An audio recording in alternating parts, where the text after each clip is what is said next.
Okay, before we start our meeting, we have several speakers for non-agenda public testimony. We have way more than can possibly speak in 30 minutes, so we will limit your time to 2 minutes.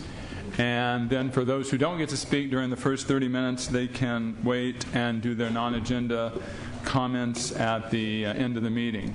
So 2 minutes goes very quickly. If you'll watch the light up here, you'll see a green light, and after 1 minute, that's your warning to wrap it up. So try to wrap it up when the yellow light is on so that we don't have to cut you off mid-sentence at the end of your talk because we want to get as many people as possible before the regular meetings start. So I'll call up a few people. Just please come up to the front, and then you can speak in any order from the names that I call. Becky Breedlove, Linda Sturak, Amanda Bonds, Molly Beth Stewart, and Gabriela Vieira.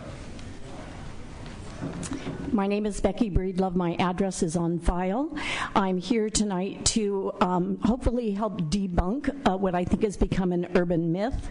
I was not able to attend the board meeting where the most recent one where Sid Salazar presented the budget for CRCP. However, I watched that meeting in its entirety and rewound and rewatched some sections of the comments more than once. In doing that, I wanted to thank Trustee Jackson for questioning the wisdom of always giving exactly the same amount of money to schools, recognizing that there are some schools that perhaps have different needs. At the same time, I want to call into question the comments that were made calling out Crawford High School as a school who is not able to meet A through G. And the evidence that was cited was the Ed Trust West report. I've reread that report in its entirety as well. There is nothing in the Ed Trust report that says that Crawford students do not meet A through G. In fact, two of the Crawford schools are way above the district average, others are below. And as a volunteer at that school for 4 years, who's a former AVID person, I'm very familiar with A through G and feel that I've been an integral part of getting many students accepted to and enrolled in four-year colleges and universities. So anytime we say something, I would hope that we would be careful to check it. I think I know where the rumors are coming from. I do know that there are some courses that we do not offer at our school that schools that are bigger perhaps are able to offer, but it is absolutely false that Crawford students don't meet A through G. So thank you, and thank you out there in TV land for hearing that as well. Well, just can you clarify that? I used it as an example. I didn't say it didn't. I used it as an example only. Thank you. Thank you. Okay, next. Do you need us to give our addresses? No. Okay. Good evening. My name is Good evening. My name is Molly Stewart, and I'm a kindergarten teacher at Ocean Beach Elementary. I am here to urge you to find a way to keep our child development centers open. Our child development center provides schooling for 45 students. These students come to kindergarten prepared both academically and socially. They are eager to learn and love school. I feel that this is directly related to our Child Development Center program and its staff. The CDC staff, students, and families are an extremely important part of our school community, and we need to find a way to keep them open. Early childhood education is the key to getting our students through schooling, and we really see a difference in our incoming kindergartners. Please find a way to keep them open. Thank you. Thank you.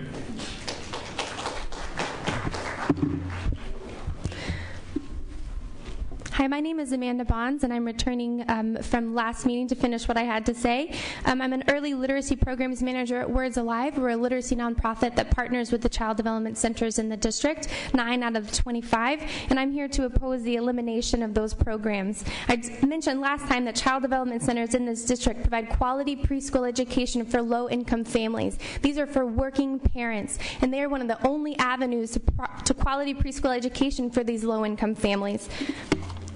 I've had the distinct honor to be able to read aloud with over 400 of these children on a monthly basis. I've led workshops with over 200 of their parents, and they are all eager to see their kids do well in school. These parents they want something better for their kids, and this is the avenue by which they have to improve that. And these 3- and 4-year-olds in these classes have no idea what's at stake right now, but their parents sure do, and they need you to keep these centers open so that they can go to work. I think the message that's being sent here by the leadership of the second largest school district in the state of California is that when money is tight, you get to cherry pick which kids have access to preschool education.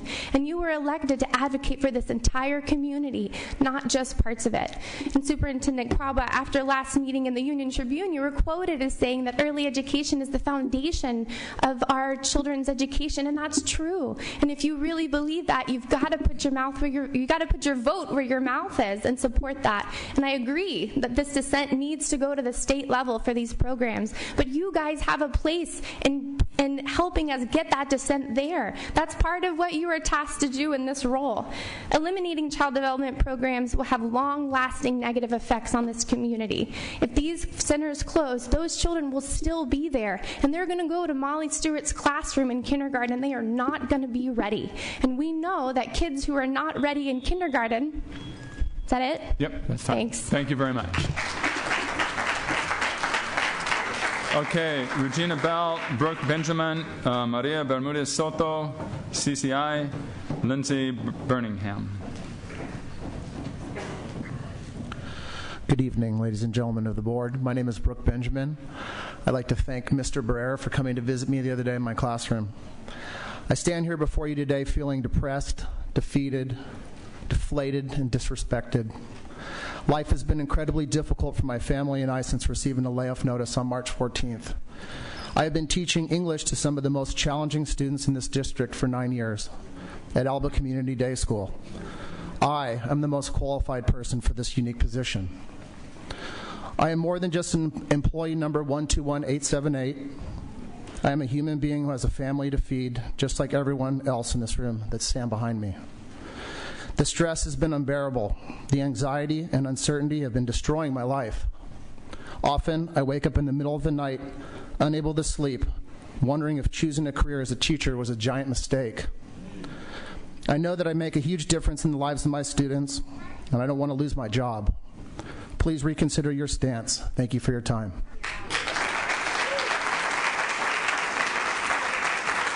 Next. Good afternoon, board members and Superintendent Calvo. My name is Maria Bermudez Soto, and I've been a preschool teacher for 15 years. Today, I speak on behalf of past, present, and future students and their families, and would like you to consider the following. No preschool experience would equal lowered reading levels and CST test scores, higher behavioral problems for kindergarten teachers, and create instability and insecurity among current and future San Unified School District. We recognize the financial hardships the districts face, but we want you to consider the long-term damages from a short-term action that does not come close to solving the underlying budget in individual school sites. Can you really say that closing down the early childhood programs in this manner would be wise? We ask you to seriously consider the results of your resolution in attempting to balance your budget at the cost of our students. The ECE program is worth saving, and you will hear this from many of my colleagues. It is only a 25% budget cut proposed by the governor, and the district decided to lay off over, my goodness, 700 employees. It's not fair. Think about it. The proposal is only 25%, not 80%. Thank you.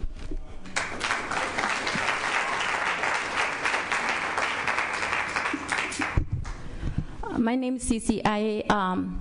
I have so many things to say about the counselors. We need as counselors in the school because then I'm present for the parents who doesn't speak the language, who came from other countries, the refugees. So I live in the Mid-City area. We have so many second-speaking language students. The counselor is working well in the school. If you budget cut to the counselors, we're going to affect for development delay or late for the students. Because some students, they came here like a 10, 12, 13 years, and they don't have education and less education because they born in the refugee camp. Those people came here, and they don't even know how to communicate with the school. Especially like me, I don't know about the American education system, San Diego education system, so we have to learn a lot of things. And I got called from the school that, hey, your student is not doing well in school, and I don't know why. Then the teacher has a lot of students. The teacher cannot discuss with me. Only they can tell me that your student doesn't return the homework, doesn't do homework. But the counselor work between all of us, the community, and then our parents, the student, the teacher. She work with us. And then she give us the resource. Oh, you're not alone. We can help you this and this, that. And then she help us how to develop with the community, where we can find the source, where we can find the help. And she figured out how to help us. Why the student is delayed, why the student cannot study in school. There's a counselor working those things as well. And I got benefit. I have 3 children. So I proved the counselor, we need a more counselor in the school. The counselor working with the community, the student, the teachers very well. So I prove we need a counselor in school. Thank you. Thank you.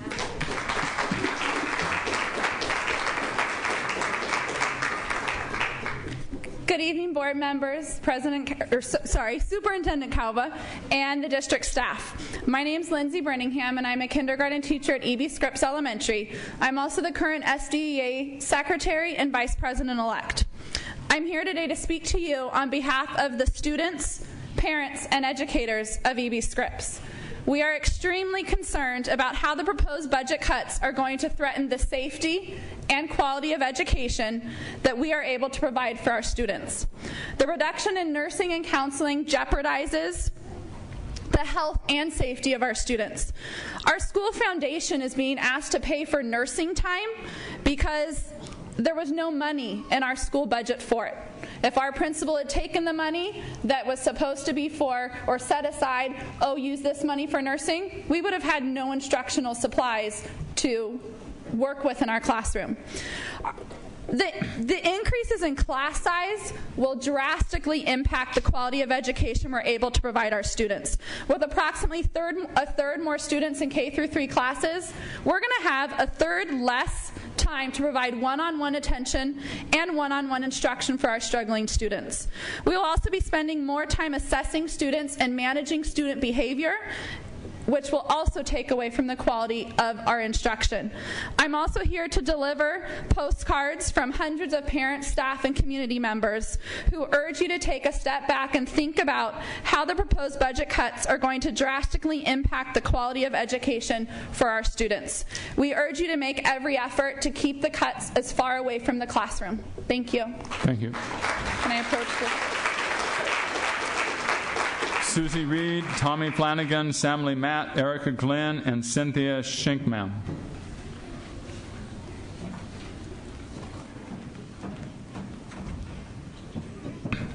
Good evening. My name is Susie Reed, and I'm a parent at Ocean Beach Elementary. I have a daughter at the CDC there, and I have a son in first grade. I am here for my children, and I'm here for tomorrow's children. My daughter and my son aren't here to speak with you today, but I'll be speaking for them. For my daughter specifically, as it refers to the Child Development Program. Because of her 2 years in the San Diego Child Development Program, my daughter's odds of graduating high school have increased 29%. My daughter's preschool education also lowers her teen pregnancy rates from 45% to 26%. Her peers who didn't get a head start before kindergarten have a 70% chance of getting arrested before their before the age of 18, which is significant, 70%. For 40-year adults in a study in Michigan who attended preschool education as children, they were more likely to be employed and had a 33% higher income, average income, than their peers who didn't have preschool. So my daughter will make 33% more than her peers who didn't have preschool. Preschool education results in savings by reducing the need for remedial and special education. Children who don't receive preschool services oftentimes end up in special education because of reading delays, not established IEPs, speech delays, and the list goes on. It also results in savings in welfare and the criminal justice system.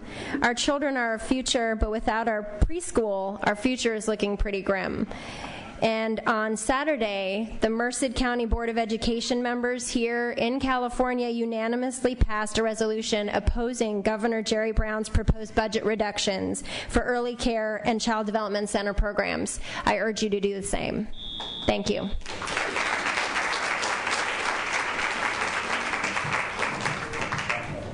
Good evening, everyone. Tommy Flanagan. I teach at Bethune K-8. My address is on file. Apologize, I came running in from outside when I heard my name called, and I really could use a drink of water. No doubt we need to... I want to thank this board, first of all, for having the sense that other boards in this nation don't have. This board understands that poverty is an issue and understands that test scores is not. And I would ask that you guys would look and sign off on something. This resolution has been circulating nationwide, started in Texas and Florida with parents. It's a resolution on high-stakes testing. If I could just, I'll pass it when I'm done. There's plenty of money in this game.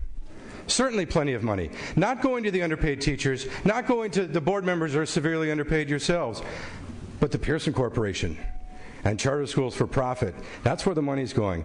It's a bigger picture. It's a larger game we need to play, but it is one we need to, because there is money out there. We need to take a stand. This is not about bubbles.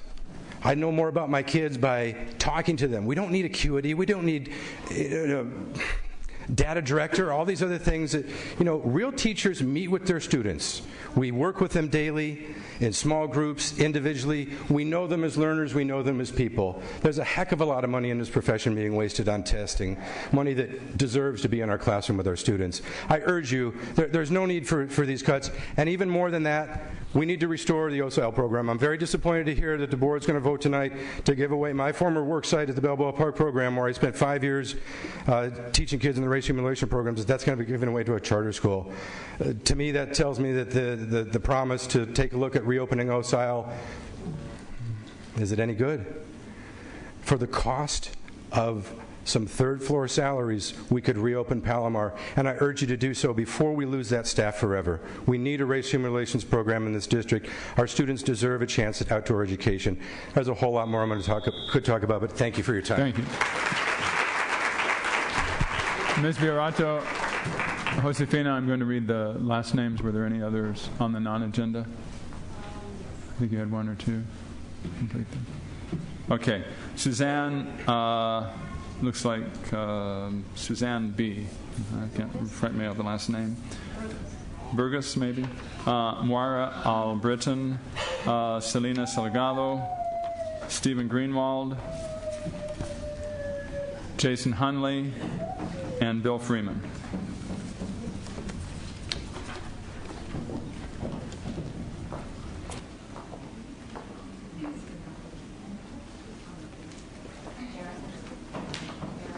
Please, the first person just come up and speak in any order. Hello, my name is Suzanne Bugas. I have a child in a special day classroom, a K through 5th grade classroom at Valencia Park Elementary School, and his behaviors has been escalating all year. I was never informed about his escalating of behaviors. The teacher had told me that she is an inclusion specialist and a behavioral specialist, for me to find out only after 5, 6, maybe 7 months of behavioral problems that she is not the only behavioral specialist for my child. My child has suffered. The children in all the different classrooms throughout the school, I believe, has suffered. The teachers I could see as I deal with them during my observations seem like they are also suffering. A K through 5th grade special day class where my son is only joined by children whom are severe K through 2nd grade children while he's in the 5th grade has lacked any type of peer support, any type of communication progress, academic progress, and socialization progress. Something here is wrong. As I'm seeking information throughout the school, there's nobody home. There doesn't seem to be anyone who can even collaborate together with finding a solution. Now I'm being told the only thing I can do is wait 60 days for assessments to be done on my son, even though it wasn't his problem nor my problem to begin with. It was the school's problem, though he has to wait and suffer, and I have to suffer while he's being observed and waiting for assessments for 60 days when he's going into a charter school next year. So the solution isn't going to even happen now. So I'm quite concerned about sending my son to school tomorrow, and if anyone could talk to me about this issue, I would be happy, because I want to feel secure about sending my son to school tomorrow. Thank you. I referred that to the superintendent, ma'am. Good afternoon, Board. Steve Greenwald, writing candidate for mayor of the city of San Diego. I gave a speech this morning at City Council. And specifically, what we need is more revenues. And I've been saying for the last months here that we have to increase the gross national product. I'm here to object very strongly against the San Diego Unified School District investing $15 million for iPods costing $377 a piece and buying them from Apple Corporation. Apple Corporation doesn't pay state income taxes, has a Nevada corporation, so it doesn't provide revenues for our unified school district. Number one. Number two, it invests all its money in China, where they use slave labor camps and concentration camps. They torture people. In fact, today there's a Mr. Chen Guangcheng is in the Beijing embassy because he's an activist, and the Chinese government wants to imprison him and torture them. We should not invest $15 million at this time for Apple. We should tell Apple that we want them to invest $20 billion in the state of California. So we'll have the revenues here. We need the revenues here. We have a $1 billion deficit for education from preschool to PhD programs. This shouldn't happen by Apple Corporation, the wealthiest corporation in the universe. Doesn't pay state income taxes, doesn't invest in our state, and you want to spend $15 million for their iPods? Not now. What you have to do as a uniform voice, together with the San Diego City and the mayor, is basically say, we will buy the $15 million after you, number one, invest, and number two, we want Apple to donate money to San Diego Unified School District. So we'll have the revenues and no more pink slips. To baloney. Thank you and have a great day. My name's Steve Greenwald. I'm going to be the next mayor of San Diego. Any questions? Any questions? Thank you. That's it. Thank you. Next. Afternoon. My name's Erica Glenn. I was on the original docket, so I'm sorry if I didn't hear my name. Last year, I came to the board on behalf of graduation coaches asking for a work reduction in order to support the budget cuts that were happening last year. I offered cutting my pay by a month's worth, and you guys wanted to, and we gave that to you. So for me, it was $10,000. Today, I'm here to speak to you about the 3 graduation coaches that have been cut through the school district through pink slips. 16 grad coaches are in the district, 1 in every school. We're here to encourage students who are struggling to graduate in order to graduate, and therefore make our sites numbers go up and the district's numbers for graduation go up as well. 3 of the 16 have been pink slipped, like I said, and I could tell you the effects of what losing a grad coach at each of these 3 sites would do, but I'm sure you know because you approved the APEX program that we use on April 10th. So I'm here to talk about the SKIP criteria, which and how we apply. The SKIP criteria says IB and QTEL teachers that have specific training are allowed to be skipped. It also was brought up at trial in the beginning of April that anybody that had that training that wanted to go back to those schools could do that. Graduation coaches more than fit that criteria. On April 10th, you approved my program that only 16 of us teach to the tune of $2,250,000. You need people to use that program that have the training. Only 16 people do. You could claim that other people could be trained. We've been trained every month for the last 4 years until this year when you cut our training. There is no one to train any of us. We've been here for 5 years. There's no one that can come in and be trained. Lastly, our positions at the schools were never accessed. Okay? We are district funded. You approved our program. You approved our positions. So in turn, the 3 of us that are left asking, if we weren't accessed, we are district employees, you approved our program, then why are the 3 of us losing our jobs? Thank you.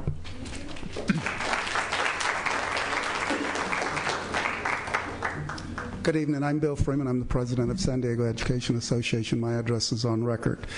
I have a petition that I'm delivering to you that's signed by thousands of teachers, parents, community members, and community leaders. I realize that this state has a budget problem, but it really doesn't. It has a priority problem. There's enough money in this state. Education, public education is being choked, and it's been choked to death, and they are using the school board as the hatchet people. We have to come together and stop this. But the answer is not concessions. The answer is for us to say enough is enough. The answer is for us to join together and fight against the county, because we are hurting these kids. And 5-6 years of kids have gone through schools with these drastic cuts. They have lost the opportunity for high quality education. We can't give that back to them. We can come together and say, we're not going to take it anymore. We have a couple of thousand parents, educators, and community leaders outside protesting these cuts, and we do it every year. We have to come together. If we're going to go off the cliff, let's do it together. But let's do it for the sake of the kids who do not have a voice in these decisions, because no one else is going to do it. So I ask you to join us and fight this awful situation that's confronting us today. We're willing to help you. It's not going to be pretty, it's not going to be fast, but we are willing to join in with you and fight this awful situation that we have placed our kids in. I thank you for your time. Thank you.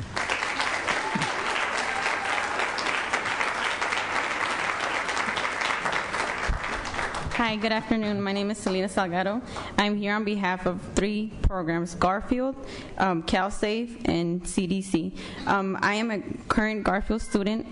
My child was in the CalSafe program, which I am now, to my knowledge, that it's in funds of being cut.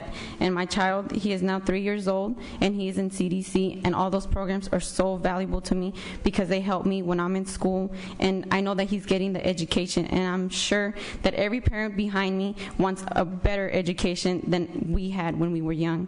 And I'm just here in front of you so that you guys could look into your notes and into your budget so that you guys can keep these programs so that my kid can have a better education than I know that I had.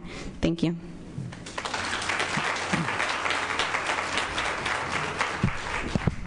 Hi, Maura Albritton, Information on File.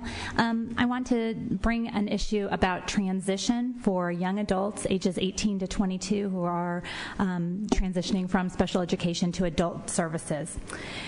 Not quite a year ago, the Special Education Tiger Team recommended a very limited scope audit to include only the TRACE, which is one of our transition programs, again, serving young adults.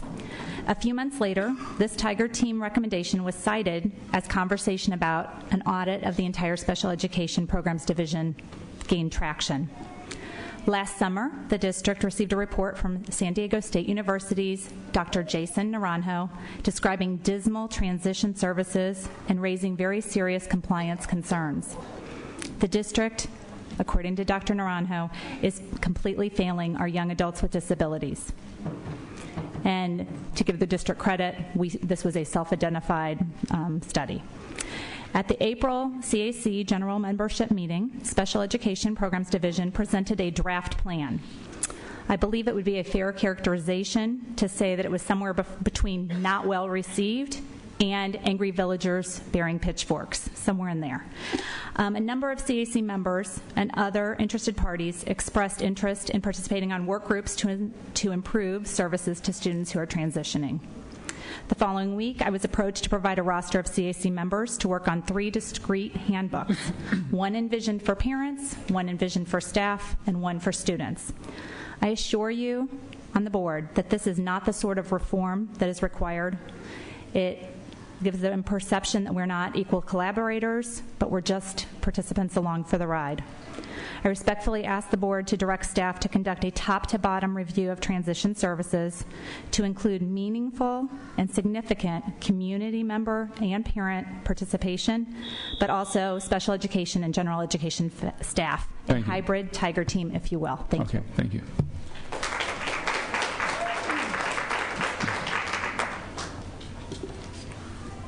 Hi. Hi, my name is Jason Hunley, and I'm a current teacher at Sandy Unified School District. Last year, I was excessed from John Muir School. After 11 years, I was hired by the district 11 years ago to teach middle school mathematics. I was excessed because of budgetary cuts.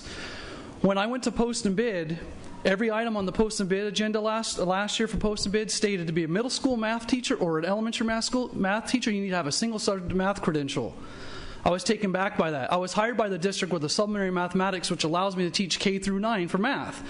Your policy that allows the principals to make the decision on who they want to hire based off of the credential needs to be revisited, needs to be looked at, because I was denied the opportunity to teach middle school math because you allowed the principals to make the decision on what credential they wanted to look at. You can have a foundation level credential, which allows you to teach, you take 3 parts of the math test, you pass the first 2 parts. Your policy right now doesn't allow principals can make the choice. They want single subject math. With that credential, I'm allowed to teach K through 9. And right now, the scope and sequencing for the district says that 9th grade math is up to intermediate algebra, which means I'm allowed to teach that. But I was denied the opportunity to even interview for position. When I had 94% of my algebra students last year score advanced or proficient, I can tell yourself right now, I'm probably one of the top 10% of the teachers in the district right now with those scores. And to be denied the opportunity to teach math in middle school, I was a little hurt by that. And right now, you guys have that policy, and I'd like to have you guys revisit that policy to allow teachers like myself who got hired to teach middle school math to still be allowed to teach middle school math. Thank you. Thank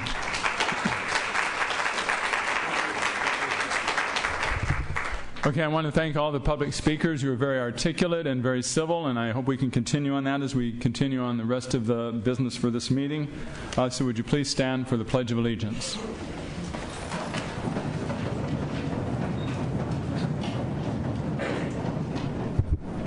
Ready, begin. I pledge allegiance to the flag of the United States of America and to the republic for which it stands, one nation, under God, indivisible, with liberty and justice for all.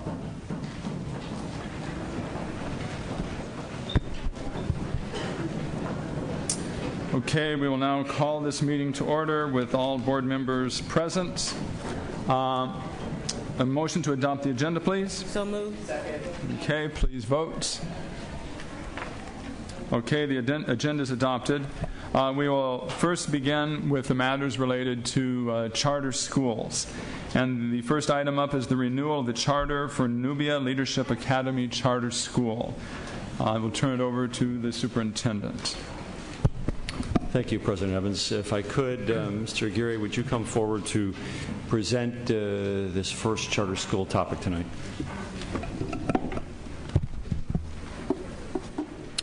Good evening, board members and superintendent. This item is an action item. The petitioners are proposing to renew their charter for Nubia Leadership Academy. The school is currently located at 6134 Benson Avenue.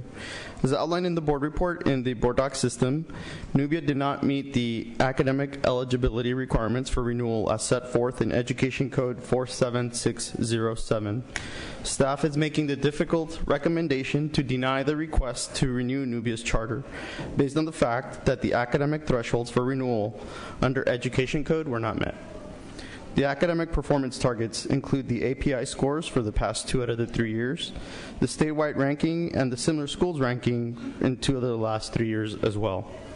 Lastly, there was an analysis conducted to examine if students attending Nubia performed at similar levels to where they would have otherwise been required to attend, and Nubia did not meet that metric of academic performance either.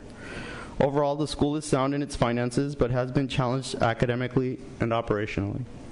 We do not make this recommendation lightly, as we understand closing a school is a major disruption in the lives of students, parents, staff, and the many stakeholders. However, we make this recommendation taking into account all of the circumstances presented and after having analyzed the data that the charter school submitted. We're available for questions. Thank you. Okay, we have some public speakers on this item who I will call, and then we will have some board discussion.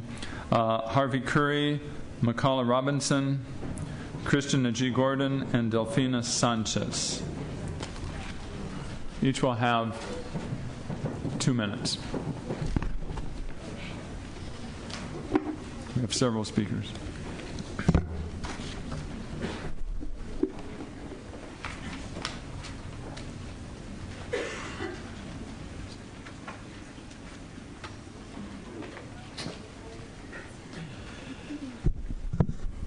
for the charter item, we're going to allow 3 minutes per speaker. So please, I would just ask in terms of moving along, when you see the yellow light come on, please wrap up, but you will have the 3 minutes. Great, thank you. Okay.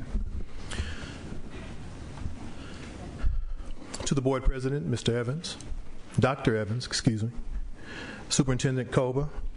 Good evening. My name is Harvey Curry, and I am the site director for Nubia Leadership Academy. I want to talk to you about our 15 years of serving students. I want to talk about the students we get that were literally put into corners in other schools because they were academically low and had some behavioral problems. I want to talk about the child that has been moved from school to school, being told that there is something wrong with them, that they are bad until they end up sending the child home because they do not know what to do with them. These parents bring their children to Nubia so they may flourish and gain a sense of self, so that they are able to tap into the well of intelligence that lies within them. Academic goals are important. We agree to that. And we do have systems in place to better educate our children, and we are currently seeing growth at our school. But we also have a responsibility to develop good human beings. Our data show that during the last 2 years, we were able to increase between 72 and 82% of our most challenged students. You will see growth in the API of in our API scores. I'm discussing these things to make this point. We are not a bad school. We are not a bad school because we had 2 years of poor test scores. We are a good school striving for greatness that ran into some temporary problems that have since been corrected. We are proposing, with your approval, to amend materially revise our charter to include the following language in the appropriate areas within 30 days of approval. Now, I've given you a letter from our attorneys stating the language of this proposal and how they would relate directly to the API scores. Should we need to adjust those to include the other items, we can do that. We will become a standalone 501c3 charter school prior to the end of school year 2012-2013. In each of the next 3 years, we will meet or exceed the API goals set for the school by the state. And we will maintain our partnership with Dr. Joseph Johnson and the National Center for Urban School Transformation for at least the next 3 years to continue improving our teaching practices. Should we not meet these criteria, then by the language in the amended charter and your powers of revocation under 47607C, we can be shut down and or our charter will be relinquished. This is tantamount to us shutting ourselves down. A vote for renewal is a courageous investment in a group of children and parents, teachers and community members who are ready, willing, and well able to attain academic levels never before seen at Nubia Leadership Academy. I thank you for your time and thoughtful consideration. Nubia can, Nubia will, Nubia must. Next person, please.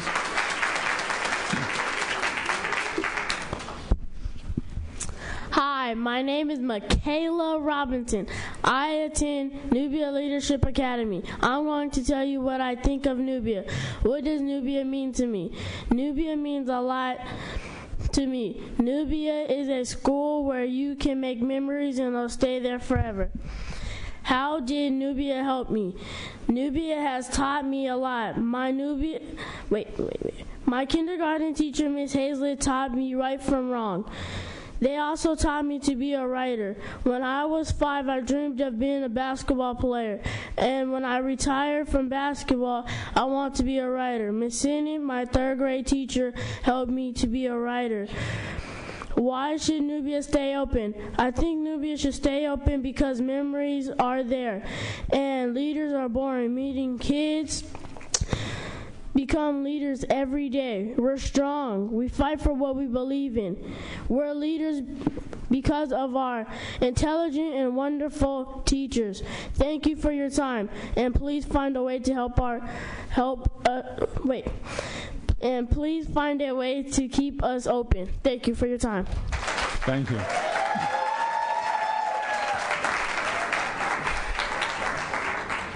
Ladies and gentlemen of the Board of Education, my name is Christian Najee Gordon. I've been attending Nubia for 7 years. Today I will be stating some reasons why my magnificent charter school should be renewed.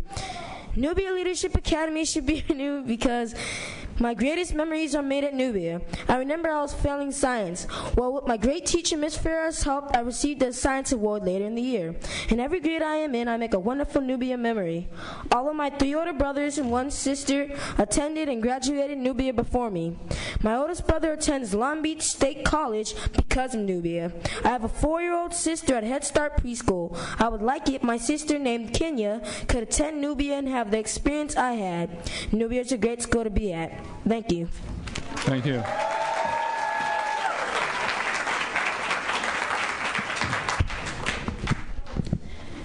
Good evening. I am a new member to the Nubia family, and when I say family, I mean family.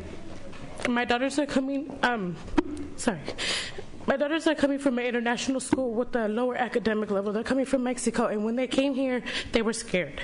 They were scared out of their mind because of the different transition. When I put them into Nubia, not only did Nubia accept them and get through transition, they have improved in their academic level. They have been improving every day. Not only do just the teachers do it, they do it as a team. They do everything together as a team. They work with each other, and they make sure that each and every student makes it through or gets or tries to understand their homework every day before going home.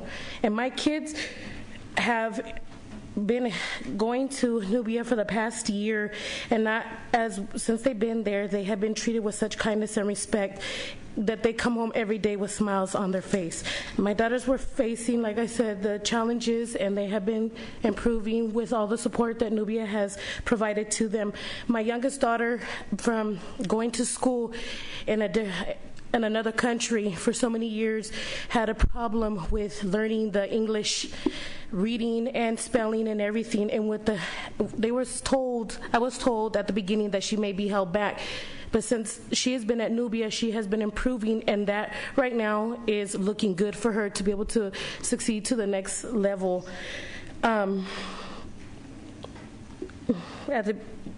Everything has come through with the Nubia staff and the teachers. My daughters are improving. I am very grateful. Other schools would not have shown this way like Nubia shows. Even though they are, facing all the turmoil, they are managing to hold their heads up and put our children's education first. And to me, right now, Nubia is giving my kids that secure the comfort and the education that they need to move forward, and they're giving them the patience which other schools will not give them because they don't have the time, they don't have the one-on-one, and they sure don't have anything else to give our kids. Please look into your hearts and just try to understand that Nubia needs to be there for our children. Without Nubia, our children would be a step backwards, and we need to go forwards. This is our future. These are my kids' future. It's all about our children's education, and I thought that's what was number one in our United States. Thank you very much, and please give Nubia another chance. Okay, Vernell Edwards, Bruce Jackson, Harun Abdul Mubarak, Linda Sennett, Angela Allison, and I do believe I called Delfina Sanchez, right? Good evening. My name is Vernell Edwards. My son, Jonathan Adam, is currently in the 3rd grade and has been attending Nubia Leadership Academy since kindergarten. My child has had a hard time adapting to school since he was never exposed to children when he first started there. With the help, my child used to rebel, but with the help of teachers and office staff, behavior is not an issue any longer. That's when I realized Nubia is not just a school, but a family. Subjects my child was struggling in, he's now achieving academically. I brought several awards just to prove, such as my child received superior work habits, mathematical excellence, outstanding behavior. This is what Nubia teachers and staff has helped my child develop. Throughout all the turmoil and chaos, the teachers are still focused on my child's education. That's why, as a concerned and involved parent, I want you to renew not only my child's school, but my school, Nubia Leadership Academy. I have the option of taking my child to any school in the San Diego Unified School District, but I chose to keep my child at Nubia. I also hope that the board will do the right thing for the children and the community instead of saving face for the public. Thank you. Thank you.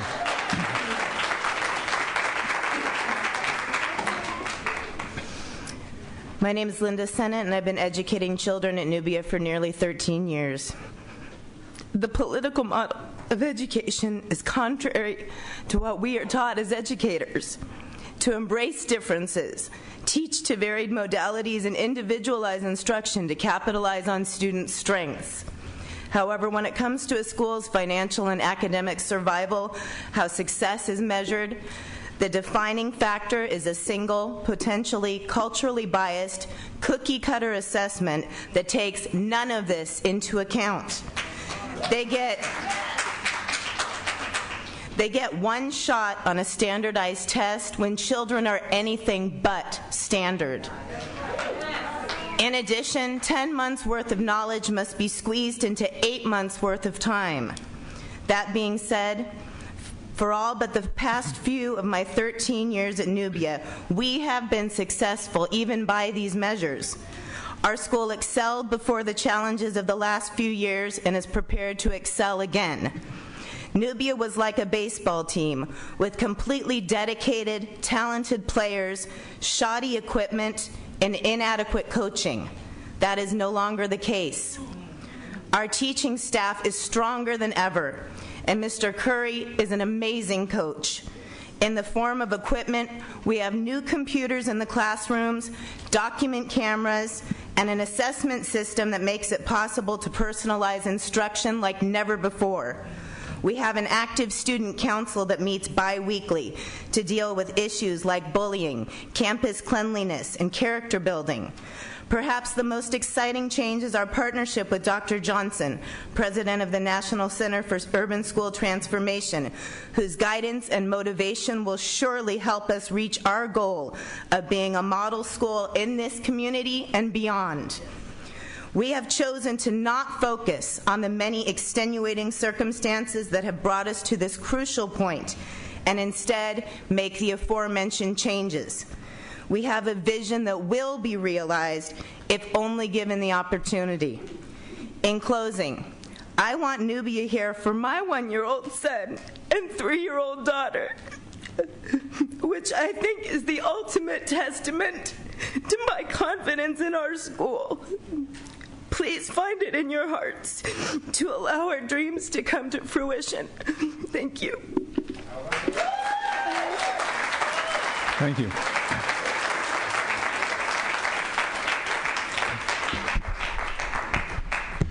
Good evening. My name is Bruce Jackson. As a former Nubia parent, former Nubia employee, and a current Nubia School Site Council member, I stand before you to share the sentiments about Nubia. Not only is there a community at Nubia, but it's a community that was set up as an alternative to what students would receive in a regular school. One of the things that Mr. Curry brought out was simply that they might have been placed in a corner at another school, but in our community, we actually work with the families. In fact, I think it could be best said that we actually embrace each other. We support one another, not just educationally.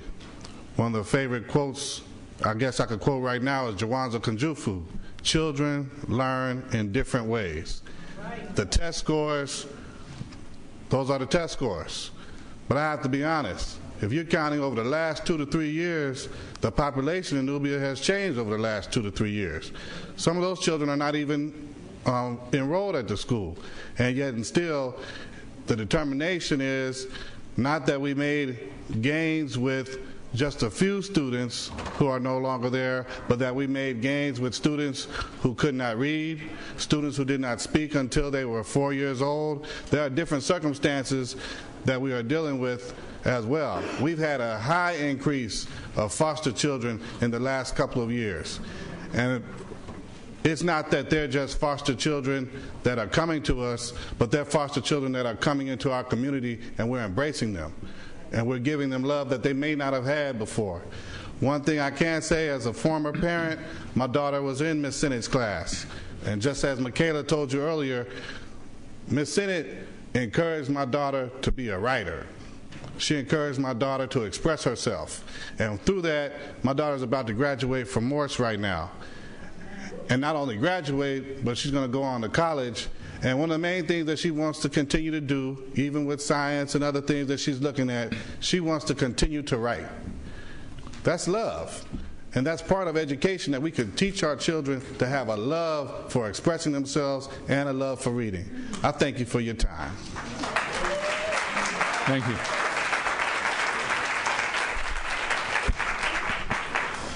Good evening, Board. My name is Haroon Abdul Mubarak. I'm quite sure my information is on file. I come to you as a community member.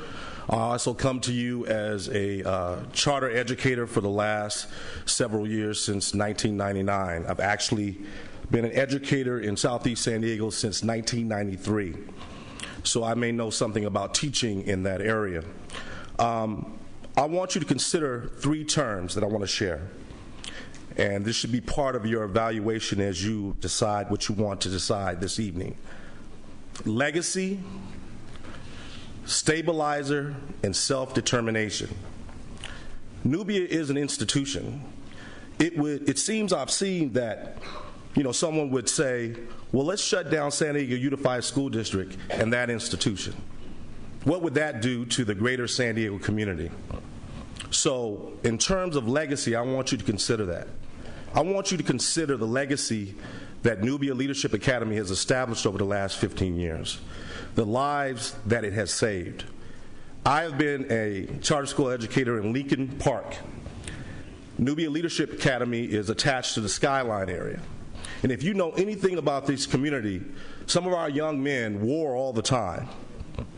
And so I know just the work that I've done in Lincoln Park, they're doing that work in Skyline, so that they can save lives and redirect those energies to becoming president, to becoming the president of a university. Stabilizer. Some of the students that Mr. Curry talked about that have come to his school and come to all of our sites come from San Diego Unified. And they come to us and we help to stabilize them as students and as human beings. Last, I want to end with self-determination. You want parents involved in the educational process. Obviously, if they're choosing to send their student to a charter school, that's the beginning of that self-determination. You cannot cut them off at the knees based on 2 years of test scores. Right. I've been a very, very public charter school education teacher. I've been before this board on the same matter before. This is not something to decide over 2 years. You want to look at the breadth of their legacy. You want to look at the breadth of how they've stabilized lives. And you cannot stop the self-determination that's going on at Nubia Leadership Academy. I speak to you as a community member. I say that it is incumbent upon you to consider those 3 terms as you vote to continue their legacy. Thank you. Thank you. Good evening.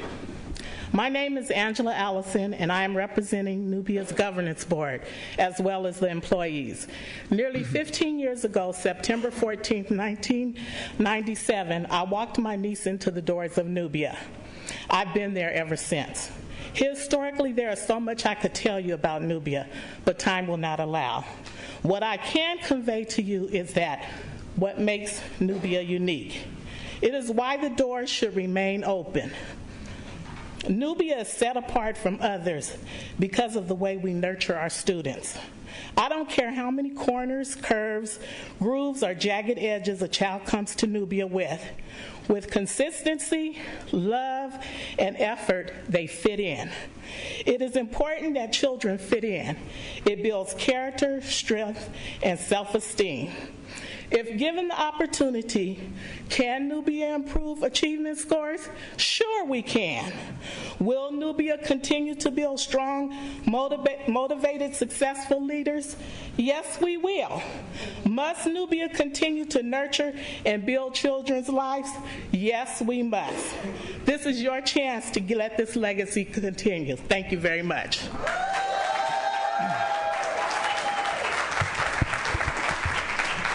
Thank you. Just a minute before the board discussion, Superintendent, did you want to add anything to Well, I moved recommendation to staff. Can you move recommendation? Is there a second at this point? No, I have another motion. Okay, I will second the motion. Okay. Superintendent, do you want to comment? I know the staff has already given their recommendation. I can only add that the staff has reviewed the academic records and other supporting documents provided by the school. State education code does outline the 4 critical academic indicators that have not been met in the prescribed time frame, and based on consultation with staff and with council, we are not in a position to recommend a renewal based on the education code. Okay. Board members, Mr. Barrera first. Okay, go ahead, Ms. Jackson. Well, then I'll just wait. Okay, I'll make comment, and then I had a counter motion as well, but I'll wait and see what happens to this. Pardon me? Okay, well, we will hold. Okay, I'll go ahead with my comments. But just one moment, we have a couple of public speakers that were overlooked, unfortunately. Mirna Castrejón and Tony Torres. Are they here? Apologize, your names were overlooked. These were submitted on time, correct? That was our oversight. I'm sorry about that. Okay. Good evening, distinguished members of the board, Superintendent Koba. Good evening. My name is Mirna Castrejón. I'm the Senior Vice President for Achievement and Performance Management for CCSA, the California Charter Schools Association. CCSA supports the Charter Office's recommendation for the non-renewal of Nubia Leadership Academy based on the record of academic underperformance, both under CCSA's minimum criteria and also the statutory provisions of the Education Code for renewal. We believe that a strong movement can only thrive when we fully deliver on the promise of improved academic outcomes in exchange for the flexibility and autonomy entrusted to us. In our statewide analysis of charter school performance, we found a very small number of schools that are consistently underperforming based on combined measures of rigor, momentum, and comparison to exactly similar students' performance over 3 years. We have many examples of charter schools across the state that serve exactly the very same population of students as Nubia and that are nonetheless posting excellent academic results. Yet Nubia Leadership Academy is among the 1% of the lowest performing charter schools that we have identified for supporting their non-renewal. And that is embodied in the analysis that we provided for you exactly a month ago. Nubia Leadership Academy, as we outlined in our analysis, does not meet CCSA's minimum criteria for renewal, nor does it meet the minimum criteria outlined in Education Code Section 47607B, which is the current statutory framework authorizers must apply at the time of renewal. We believe that meeting these criteria are a necessary precondition to fulfilling any school's broader educational goals, as the very laudable goals that you've heard in testimony today can attest. Indeed, however, as we have analyzed the proficiency results of Nubia's cohorts by grade level, we have confirmed that Nubia students, unfortunately, not only do they not progress or even stay flat, but lose ground significantly and in measurable ways every year that they spend at Nubia Leadership Academy. We know that closing a school is a painfully difficult decision, not just for boards and authorizers, but especially for the families that are impacted. Nonetheless, Nubia has had 15 years to deliver even those minimum results, and despite their best and most sincere efforts, have not succeeded in delivering those results over 3 renewal cycles. We commend the Charter Office for their analysis and their recommendation, and concur with their analysis that there actually exists no statutory provision under which Nubia can be renewed. Thank you. That's it. Please be polite. I'm sorry I did not intervene earlier, but we are having a civil conversation, and if a person is allowed to speak, pro or con, everybody needs to listen quietly or leave the room. Thank you. Okay, next speaker. My name is Tony Torres. I believe my information has been submitted to the board. Superintendent Koba, President Evans, and board members.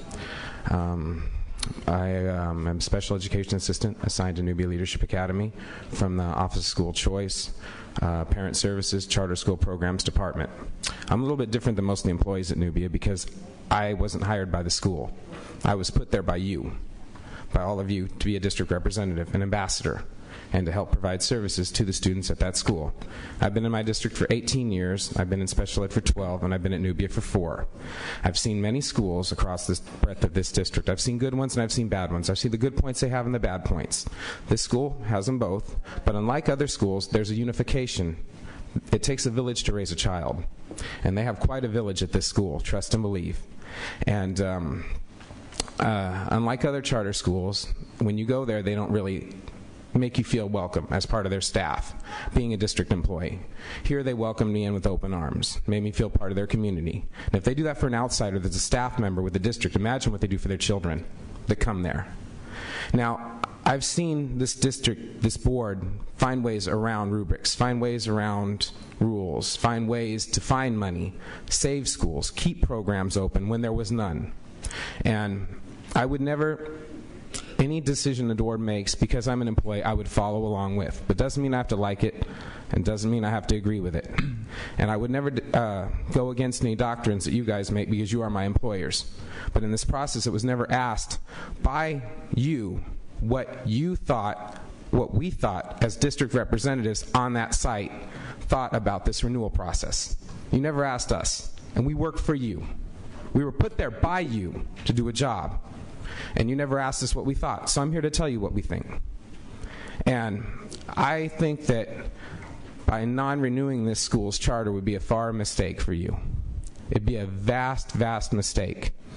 And it's far from me to challenge any ruling the board would say or anything that you say, because you hold my future as well as theirs. But I think if you find this school's mascot is the panther, okay?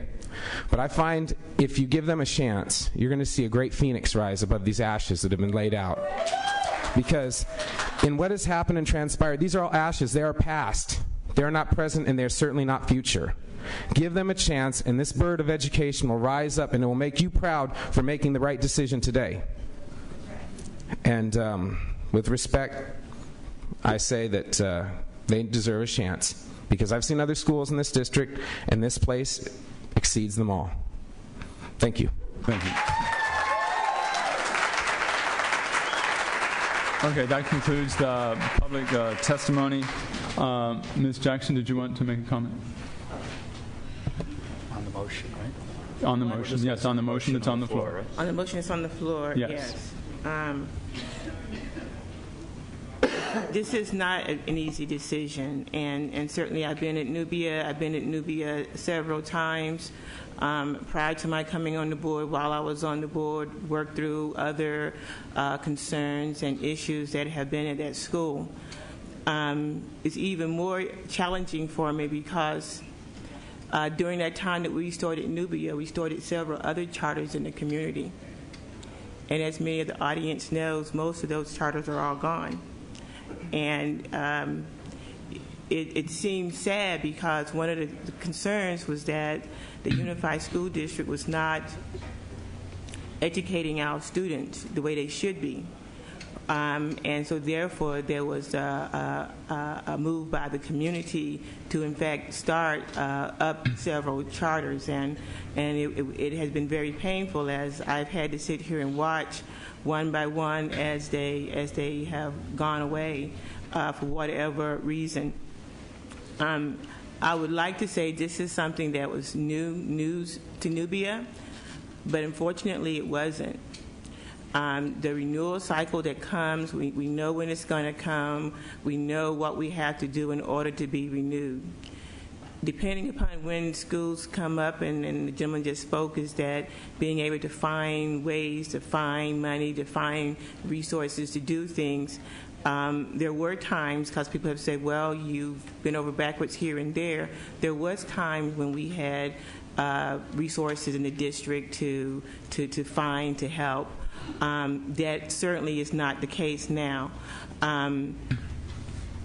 The transition that Nubia is, I'm not, I'm happy that you have Mr. Curry now, but I know you've transitioned leadership several times in just the last year alone, and not sure if this will be the last transition. And I think that is one of the key things for this particular board member, knowing more closely what is going on over there on the political, on the leadership front.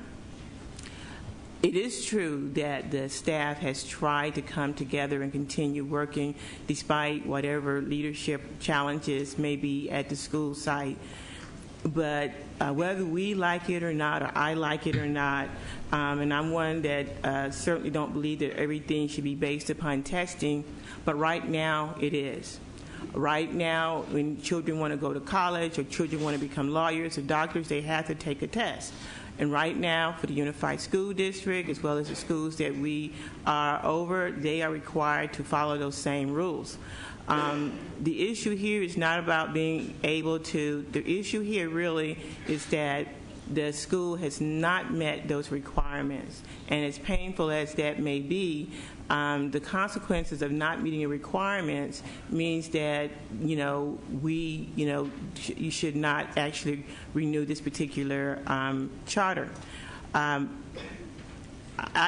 Certainly, I guess there may be the motions on the floor later on, but certainly I support this recommendation, and I just want to make it very clear again. I was out there a few weeks ago, and I said this conversation started for me back in November, and I know your transition leadership, and again in December, and I did not want it to get to this point. I wanted things resolved early in January, because when it comes to this time of year, then school is out, students want to know where they're going to be at next year, staff want to know where they're going to be at next year. It's a difficult time to be doing this kind of thing. And so my part of my frustration comes from the Nubia leadership team, because as hard as I try to get them to bring something forward earlier, they didn't.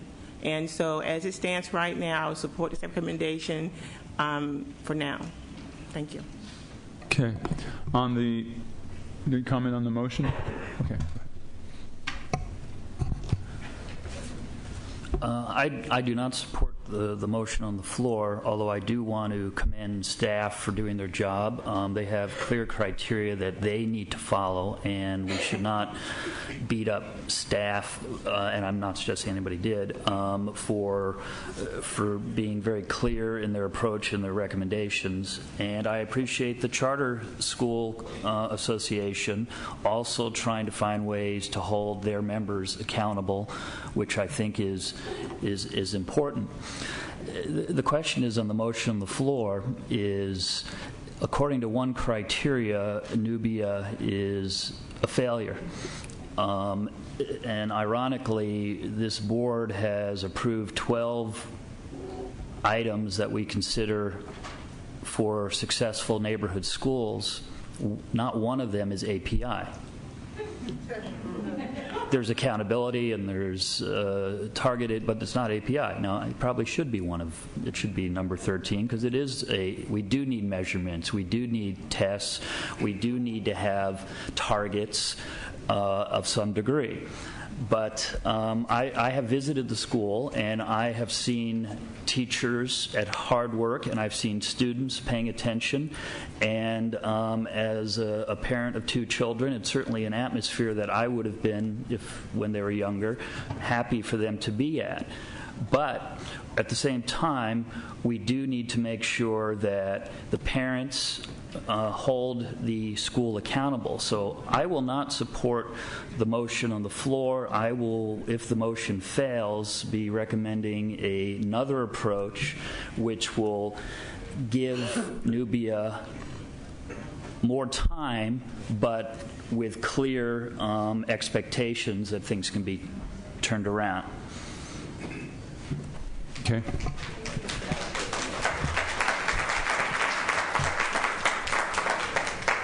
Okay, if there are no other comments specifically on this motion, I will speak for a minute.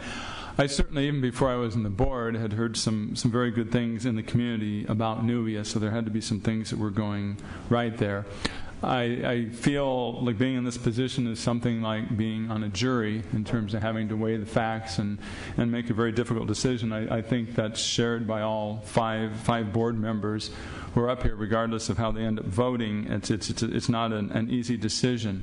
One of the things that we've faced since I've been on the board is this whole issue of board oversight of charters. At the very beginning, we were told you need to, if they've met these criteria, you automatically need to approve the charter, whether or not we think they're doing a great job. If they have a good petition and they've met the legal criteria, you need to approve. And we began asking, well, what's our role? If we're supposed to have oversight, and judge to some way what's going on in the schools, can't we look a little more deeply than that? One philosophy would be simply to say, if parents choose to send their kids to a school, that they basically vote with their feet. If they're putting the children in the school, they see value, and if no one's showing up for the school, there isn't value. And that is certainly one way of looking at it, but that's not the current system we have in terms of charter schools, because we do have accountability for charter schools just as we have accountability for district schools. I certainly agree with everybody in terms of standardized test scores do not give the full measure of everything that's going on at a school. And at the same time, if there are some good things going on at a school, regardless of how the programs are being delivered, it will usually interpret to some extent into better standardized test scores. I realize also that different schools have different challenges in terms of the students that come to them and their families and what they face, and so it's not always an even playing field, but we try to find a way to compare similar schools to similar schools.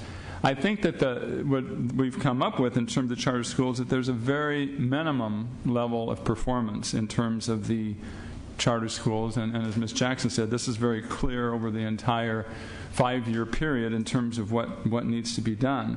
So that's why I have to support the staff recommendation, because this particular charter school, Nubia, has not met this minimum level.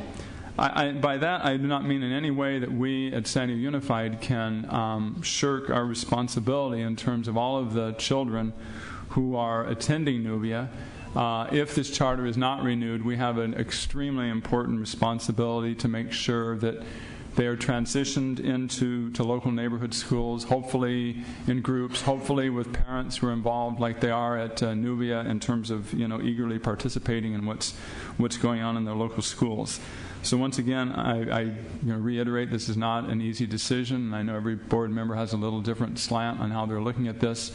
It certainly has not been taken lightly. I believe all of the board members, as far as I do know, have visited and talked to the people, so no one is just sitting up here cavalierly making any particular decision.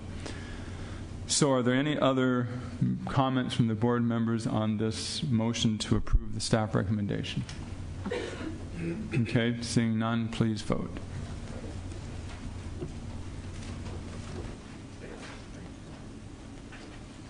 Okay, that motion fails 3-2. Mr. President, I'd like to make a motion. And the motion is with the understanding that while I don't believe Nubia is a failure as a school, it has not been a success. It's not been as successful as it should be, and that the parents should demand, and that we should, as a board, require and ask for. So what I would recommend move is, number one, that we direct staff to negotiate develop a 3-year extension to Nubia. With each year there be specific API goals that must be met. Number two, that they become a 501c3 by the end of the 12-13 year.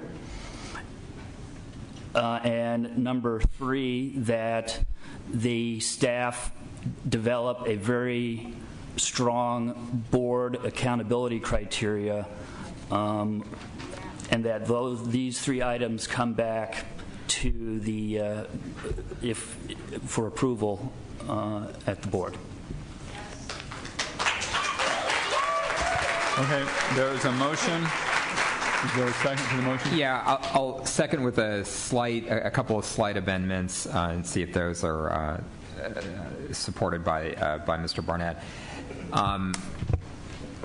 One amendment would be that we approve renewal of the charter, understanding that by doing so under Ed Code, we're approving a 5-year renewal.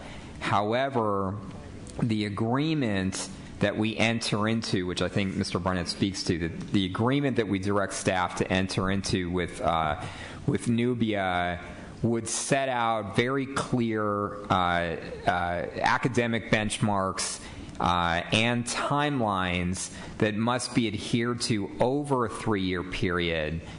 At the end of 3 years, the agreement, I believe, needs to say that if Nubia has not met the criteria laid out in the agreement according to the timelines, that Nubia voluntarily surrenders its charter at that point, number one. Number two, and Mr. Curry passed out a letter from the attorneys representing Nubia, which indicated Nubia's willingness to write into its own charter the requirement that if it does not adhere to the standards and timelines as laid out in the MOU, that the school would surrender its charter at that point. So in other words, there would be 2 safeguards that we would be building in. One would be in our own MOU, an agreement between the district and Nubia, an agreement that the school voluntarily surrenders its charter if it doesn't adhere to the criteria, and that the second safeguard is built into the charter itself, so that if Nubia does not adhere to the criteria of the agreement, that the school voluntarily surrenders its charter. And I think it's important to do both of those things. Staff, and I agree with everything that everybody said. Everybody in this room is trying to do the right thing, and we appreciate that. And I absolutely include in that the Charter School Association, even though I disagree with the recommendation, and of course the staff, even though I disagree with the recommendation. One issue that the staff raises as a concern is that the type of agreement that we would enter into with Nubia under Mr. Barnett's motion and under my amendment to Mr. Barnett's motion is potentially not enforceable legally, so that if 3 years down the road, or even 2 years or 1 year down the road, Nubia was not adhering to the agreement, and we said, okay, you said you'd voluntarily surrender your charter if you don't adhere to it, that we might, for instance, have a different leadership group at Nubia who might very well at that point say, we disagree with the interpretation of the of the MOU, and therefore we don't voluntarily surrender our charter, and therefore the district is stuck. And that's a concern that our legal folks have brought up. What the district has at that point is recourse to the revocation process. And one element that's important in the revocation process, and why it's so important that I believe that we have to ask Nubia, we have to take you up on your offer to amend your charter, is that if you don't adhere to your own charter, that provides grounds for revocation. So I'd second the motion with those slight amendments, that the understanding is we are renewing this charter, and that by definition that's a 5-year renewal. However, we are entering into an MOU that sets out clear standards and criteria, including the API standards that and the board governance standards that Mr. Barnett alluded to, the establishment of an independent 501c3, that we do require the school to amend its own charter to agree to adhere to those standards, and that in either case that the school would voluntarily surrender its charter if the agreement's not met, if the criteria of the agreement's not met.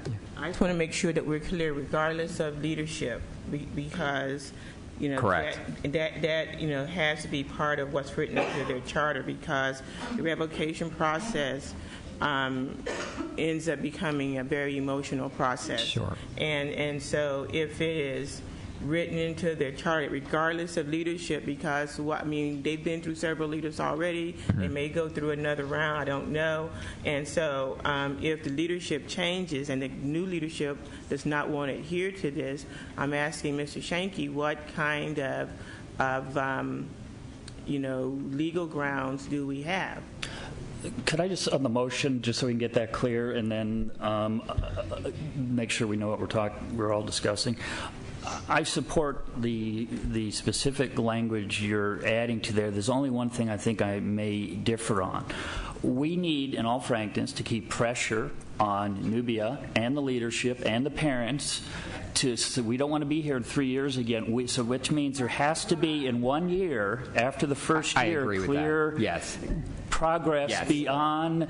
Okay, so absolutely that we would direct staff to work with, and frankly, and I don't know that we clarified, but I believe staff has to come back to us within 30 days with an MOU that's been negotiated with the Nubia community that is an MOU that's in place in a sense for 3 years, but sets clear benchmarks and timelines that must be met after year 1, year 2, and year 3. Okay, I agree. I think we're in agreement of what the motion is, and my goal was not to write the things tonight, but let legal and staff come back and deal with all the to make it as strong as possible. But I think we're clear, if staff is clear, and if they are, of what the motion is. Okay, and Ms. Jackson had your question. No, I'm waiting for Mr. Shanke. Right, for his answer. That's right. Yes. Repeat the question so we... Oh, my no, I think I just want to hear it again. I'll just say that Mr. Brewer has accurately reflected our legal advice, but the second part of it is by law, the board has to act within 60 days of the renewal petition, which was filed on March 6th. So coming back in 30 days will basically divest you of any jurisdiction over these renewal proceedings. I think, legally speaking, my understanding of the motion and the amendment is that we in fact are approving a charter tonight. Or renewal of a charter tonight. However, the expectation is that the staff will come back to us within 30 days with a signed agreement with Nubia, and that the language in the charter be amended to reflect the... Right, but my understanding of Mr. Barnett's comments is that's not his understanding. So I think you all need to work that out. So in my motion, I said we needed to authorize staff to negotiate these factors with Nubia. And I guess we will, and I will add to that exercise or enact the agreement. So they have the authority to approve the agreement based on our renewal under this criteria. So the question is, are you clear what our criteria is tonight, so the staff can actually go and include that? And do you need more clarification? And I'd say that to the attorney and Mr. Aguirre, I guess. I think the only thing we're going to have to review the tapes, to be honest with you. Well, let's make another motion. Make the motion clear then. Okay. So we don't have to review the tapes. I think we need to leave here tonight so that no we motion, are understanding. Your motion's on the floor. There's a second with an amendment which hasn't been accepted, or I don't know if it's been accepted or not. Okay, what we will do, just to have presiding officer make a decision. Have proper order, is we will have a motion and a second. We will state it clearly, and Ms. Fiorato will write it down. We don't have the technology to have it up on the board here, and read it back to us so that it's all very clear. So I'm going to let you proceed just as we did, with Mr. Barnett making the motion and having it seconded and then read back. I will, and feel free to prompt me if I'm missing any of the items in here. Okay. And let Ms. speak slowly so Ms. Fiorato can transcribe it. I will move that this board renew the charter for Nubia Academy.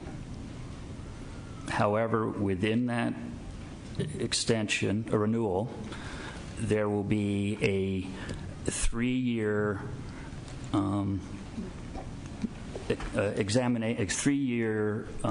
review, which will be annually, which will include specific annual API milestones to be set each year.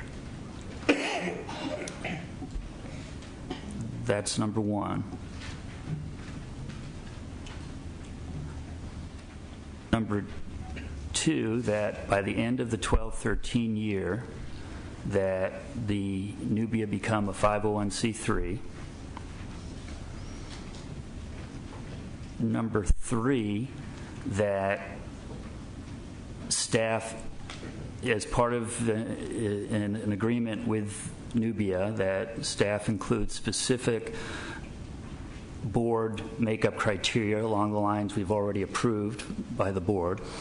And lastly, that all of these elements be included within the charter document, that Nubia agrees includes these within the charter document that will be signed by the district staff and Nubia. Okay. Is that clear? So let me just ask a couple clarifying questions just for that, and then we can have the second and so forth. On the first part, with the 3-year review being reviewed annually, reviewing the API milestones annually for a certain... There has to be growth annually. A certain level to be set for each year. Right. There has to be growth annually. I'm not going to state the number here, but there has to be. Well, those growth targets are established by the CDE in Sacramento. So those API growth targets are not something that we come up with.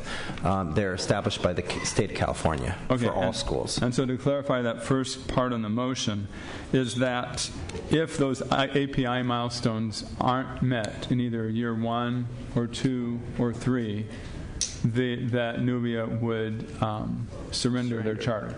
Is that what you were saying? Correct. Okay. And the second one is pretty clear, the 501c3 being adopted by the end of the 12-13 school year. And the third one, that the board be composed in a manner that's consistent with the policy set by this board for charter boards, the recommended makeup of charters.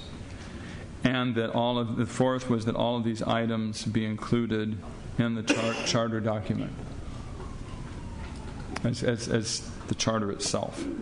And the only thing, just to clarify, I think it's in the motion that the action by Nubia to voluntarily surrender its charter would be memorialized in 2 places. One, in the amendment to the charter itself, and the second in an agreement, an MOU that would be developed by the staff and Nubia.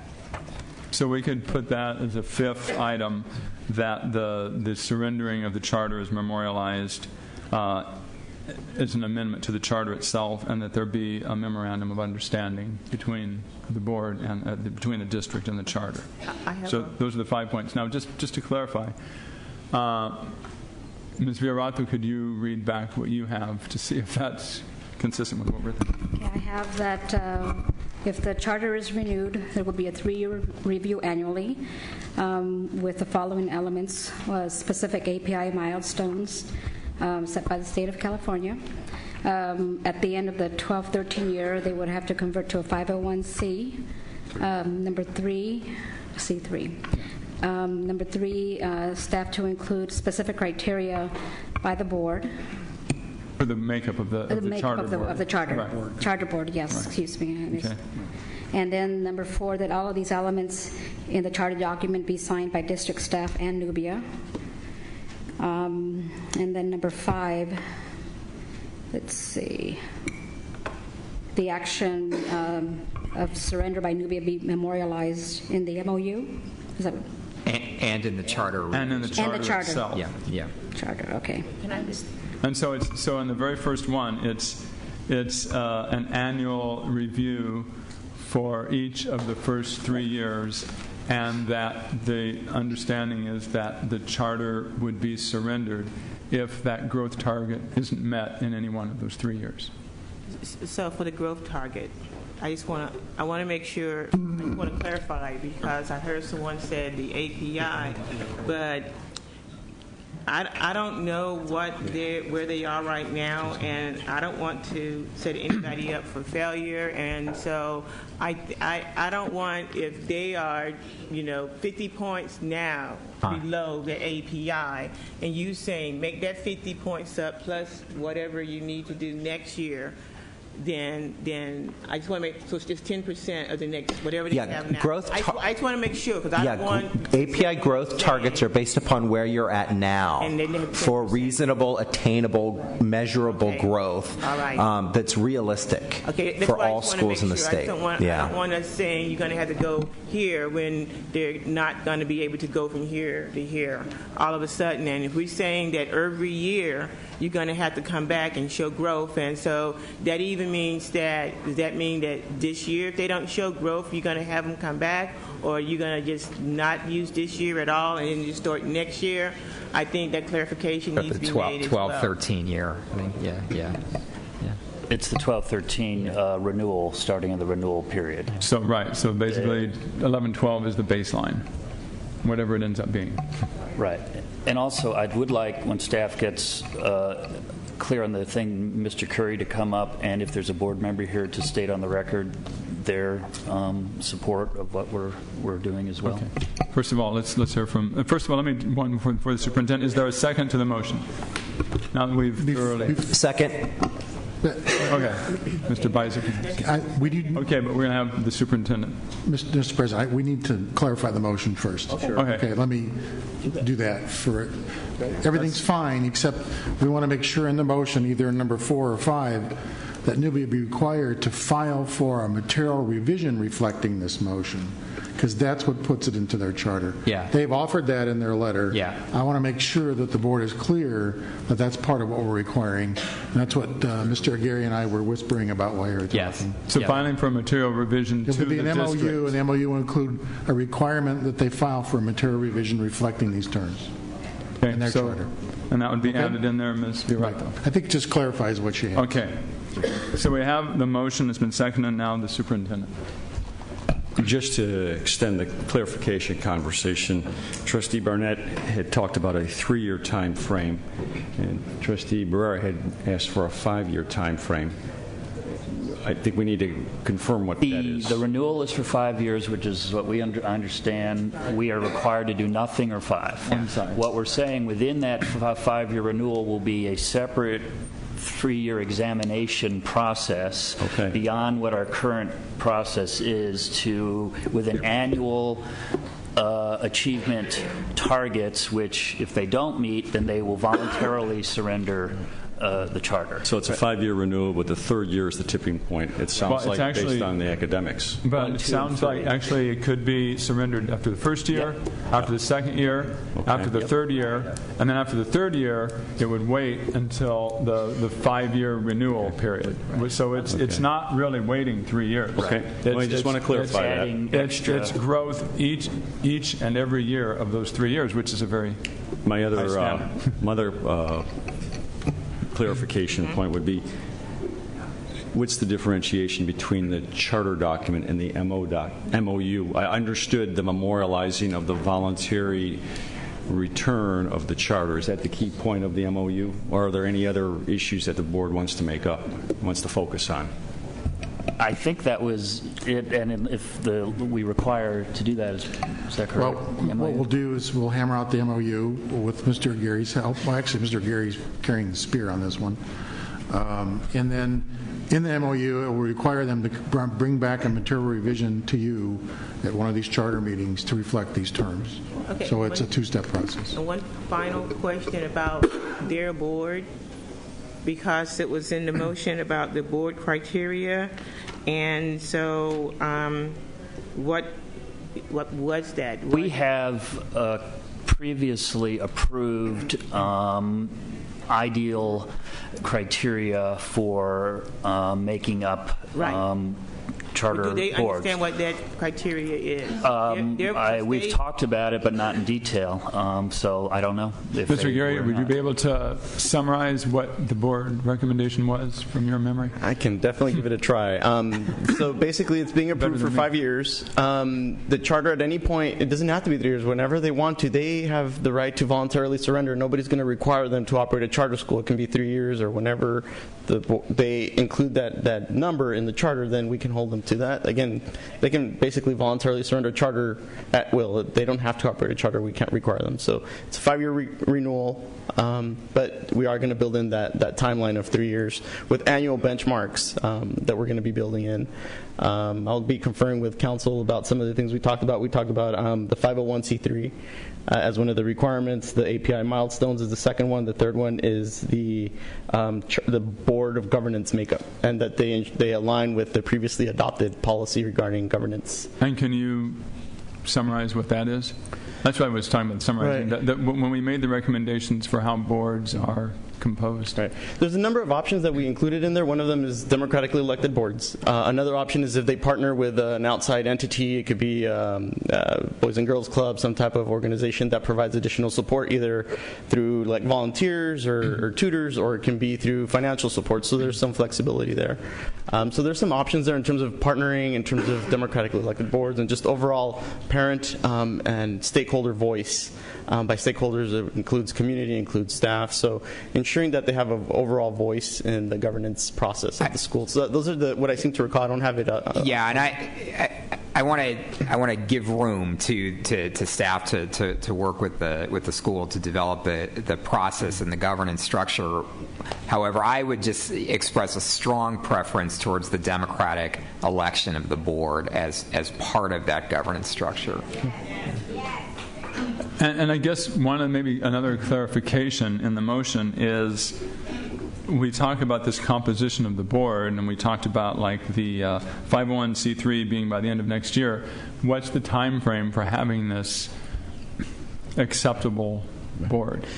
I think we should state that should be the beginning of the beginning of 12-13 school year. Prior to the beginning?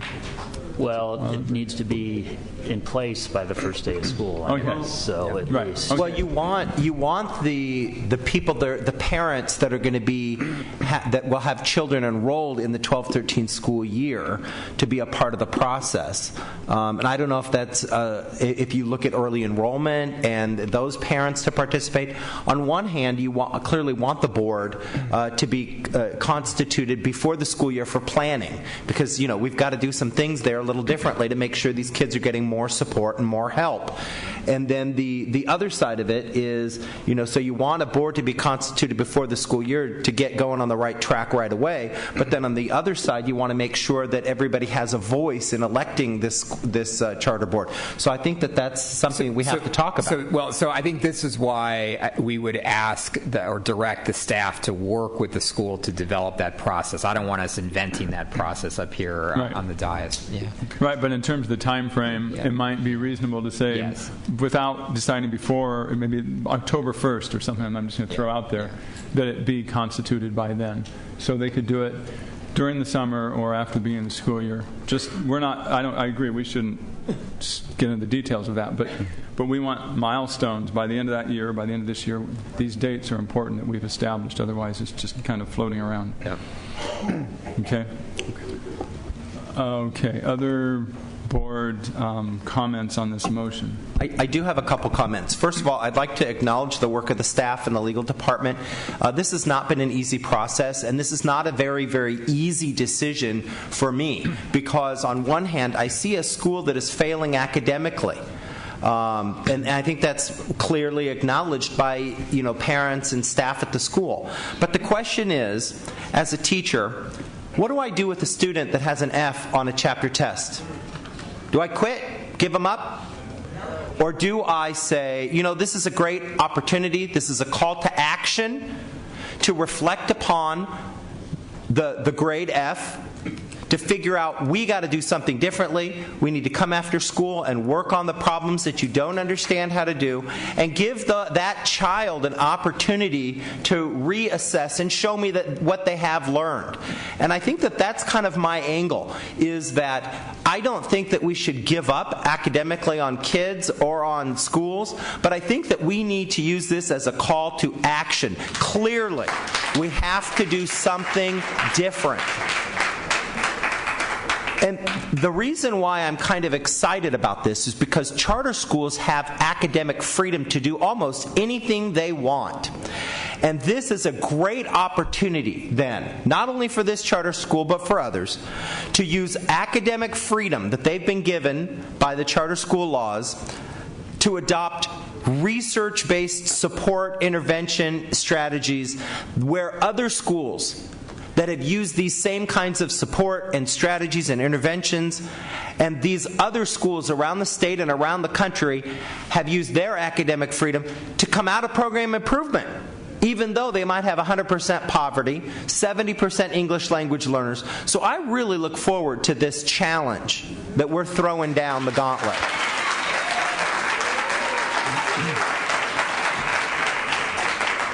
But I do not discount the valiant effort of the Charter School Association to hold charter schools accountable. I think we need to do that more. And I think we not only need to hold charter schools accountable, but we need to hold public and all schools accountable. But that doesn't mean that we don't give them the opportunity to improve.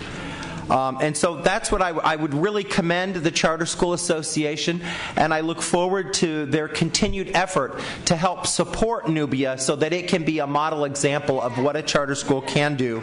It can turn around.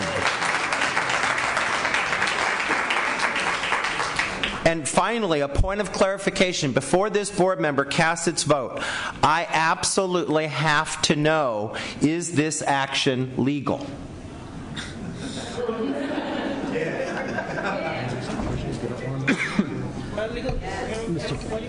Is this action legal? The only thing I could say is I've discussed this issue with the board in closed session. I really don't want to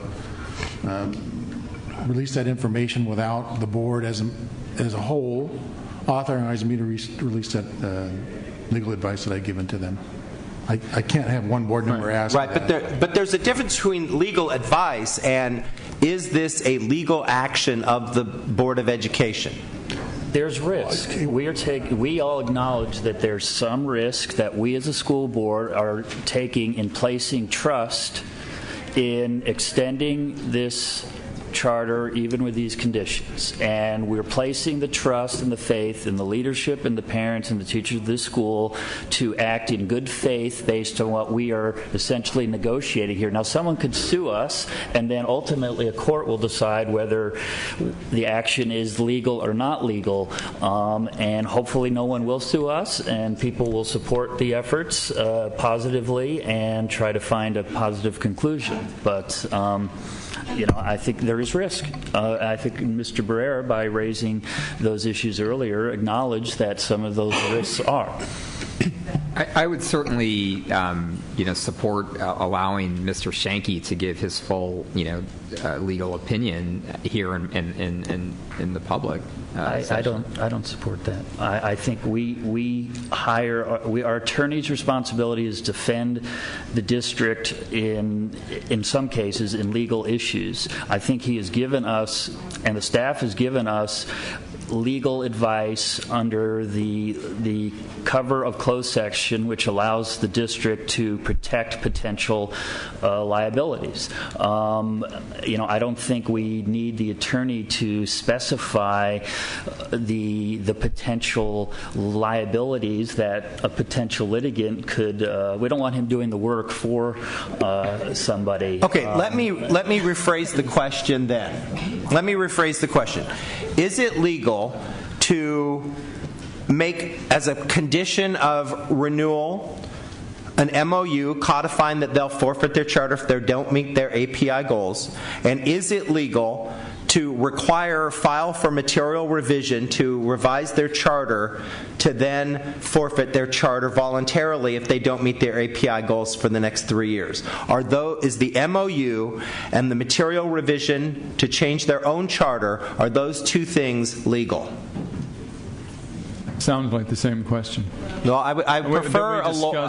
Right, I understand. I understand, but I prefer a lawyer to I want him to answer the question. Inform the board. I understand that, but I do want him to just hold on a second. The question as a non-attorney. Just a minute. I just want to hold on a second. The fact of the matter is, which I want to bring up, we did discuss in closed session all of the legalities of this thoroughly. So go ahead. We did not discuss a file for material revision. If the board would like to go into closed session to discuss it briefly and then come back, I would support that motion. Or I suggest if board members are not comfortable with proceeding, they can always abstain from voting on the measure as well. And the lawyer's job is to give us his best legal advice. Our job is to run the school district, and sometimes we follow advice 100%, and sometimes we find ways to get to the goals we want. And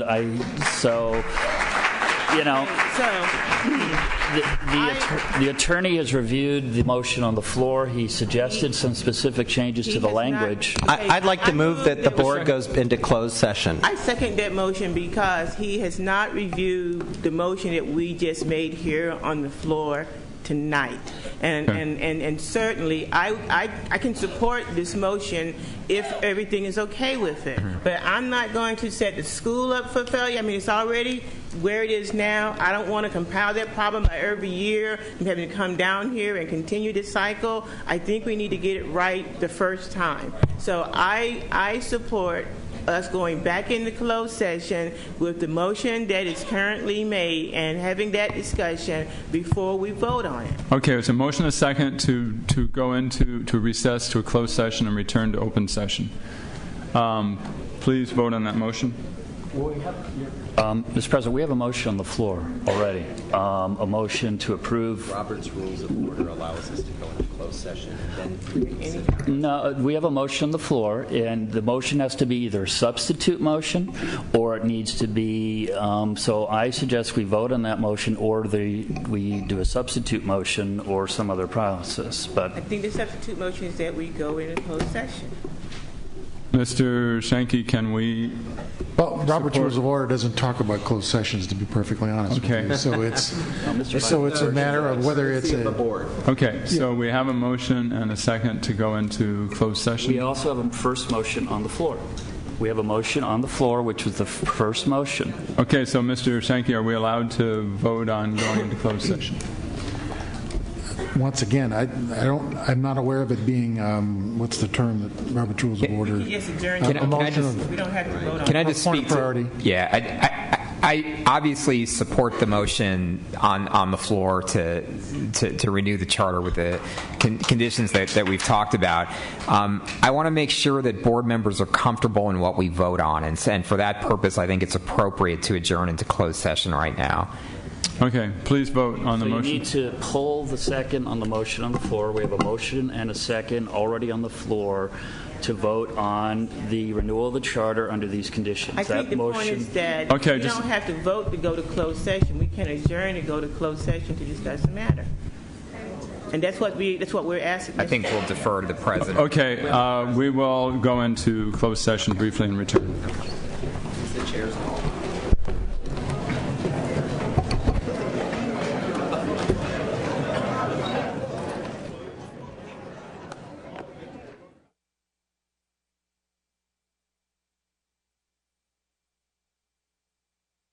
Clarifies rather than me just kind of throwing it out there. But wait.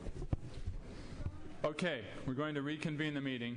And just to clarify, as far as closed sessions and open sessions, the only purpose of the closed session is for the board members to discuss with the attorney what are the technical legal aspects that we are required to follow. It's not to discuss what are our positions pro or con in terms of charter, because that's what you see before we went and afterwards happening in front of you. So I just want to clarify that. So before we were going to vote on the motion, we went into closed session. Now we're going to continue. Any further discussion on the motion or modification of the motion at this point? Okay, Mr. Barnett, do you want to revise? Can we put up in closed session? Well, the board is agreed, or in closed session, which reporting in public, that we're going to continue the item till Friday at 4 o'clock. And the board, and at that time, we will act on this motion. Plus, in addition, we're asking that Nubia's board approve the material revision as requested prior to that time. So the board can act both on the charter and the material revision with all these items that we've agreed to at 4 o'clock on Friday. Is that? Okay. Let me just clarify what Mr. Barnett has said. Basically, we had this motion on the floor, and we are going to ask that we have a deadline that we need to reach by the end of the week in terms of the renewal of this charter. So we're going to ask that the board of Nubia work with the staff on the material revisions of the charter. Prior to that time, we will have concluded the public hearing on these issues, and then we will come back and vote on Friday.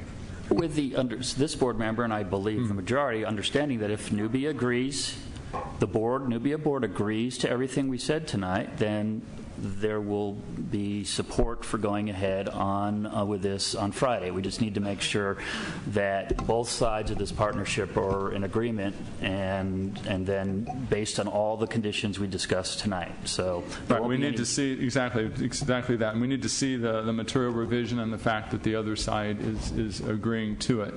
I think it would be appropriate too, at this point, we had mentioned before, in terms of just if there's any reaction from Mr. Curry about what we've discussed. But before comments from Mr. Curry, I just want to make it very clear that this board member will be supporting the renewal of Nubia. And I think that if we were to go around the horn, that would be the general consensus of the board.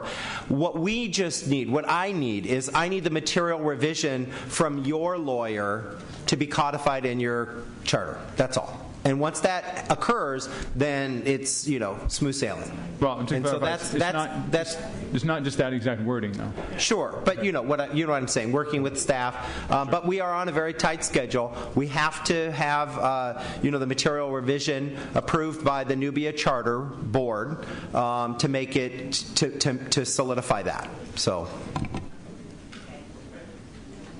Mr. Curry, you can respond or ask questions. Well, I guess I'm thinking in terms of the Brown Act, because our board has to meet on this, and they have to notify 72 hours in advance, right?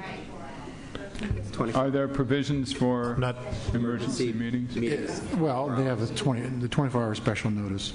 Right. 24-hour special meeting. Yeah. Okay. So you can notice it tonight. Have a board meeting tomorrow night. Our board Friday. We're done.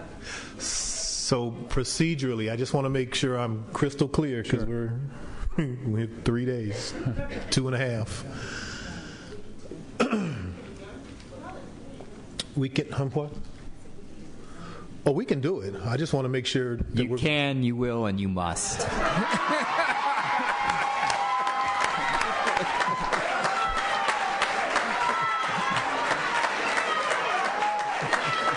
God bless you. So we can convene with our board in 24 hours, basically hammer out what we want to do, get it to our attorneys, they write it up, representatives sign it from the board, and we meet. Our staff is going to give you what we want. Oh, okay. And for the language and the terms, all this motion in legal term that will go into your document that your board needs to approve and your attorney needs to sign off, and then it has to be done and then get back to us for approving the charter renewal and that at the same time. Okay, and we will be in this room at 4 o'clock on Friday. Where am I? We'll be in this building. We'll be in the building.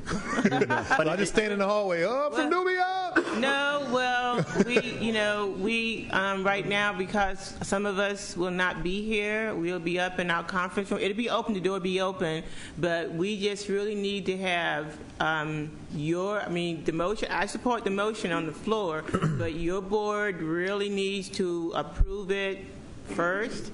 And so we're calling a special board meeting Friday at 4 because the deadline, the 60-day deadline is approaching. It's not that we want to condense it down, but we don't have a choice. The deadline is approaching. So we have to do it Friday at 4 p.m. And so your board needs to understand how important this is, that they meet, that they agree to what we want them to do. And if so, if the motion that you heard earlier, if your guys are on board with that and they approve that and get it to us Friday and get it to us Friday by 4 p.m., we'll have our special board meeting and take action on this item then. And I'm just really trying to clarify. I'm in total agreement with what you're saying, and I believe my staff is. Okay. Where? I just need to know where I'm going. Or will someone contact me? Yes, someone will contact me. Okay. I just want to know where I'm going. That's all. Yeah. But understand, it's not the public hearing is closed. Understood. Any member of the public can come and attend, but we're not reopening. We're just the really public basically testimony bringing at that point. the document. Yeah. Okay. Sounds great. Okay. Thank you. So on this item, I just want to say a couple of comments. I mean, we are looking very carefully at all the legal details in terms of how this can be done. We know there are a lot of high expectations being placed on Nubia in this situation because it's a bar that other charters do not have to face in terms of each year for the next 3 years having to show adequate growth as opposed to waiting until 5 years at the end. So that's a high bar. And I know a lot of us here have a lot of opinions not extremely supportive of just relying on standardized testing. However, as Ms. Jackson said, that is what the current measure has been used. And I know that even some of the speakers here today commented that, well, that doesn't measure all of what our students are learning, but we are going to improve those scores in the next year also. So I think we also realize that it's a two-sided thing. So the purpose of what the board is doing, and there is support on this board for this charter moving forward, but meeting these conditions, and specifically what we have to have are these documents in place in order to be able to approve the charter. And that is why, and I just want to say, in terms of the board commitment, that's why board members are committed to attending the meeting on special notice on a Friday so that it will meet the deadline, which is the end of this week, for being able to renew the charter. Thank you. Okay? Thank you. I move item C2.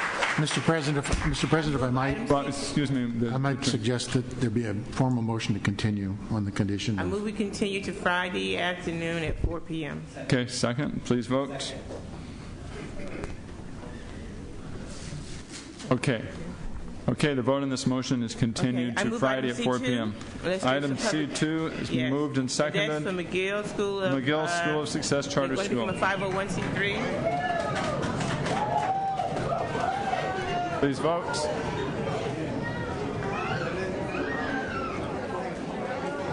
Were there any speakers? There are no speakers. Josephina. Right. Okay. We will now vote on the motion to approve item C2.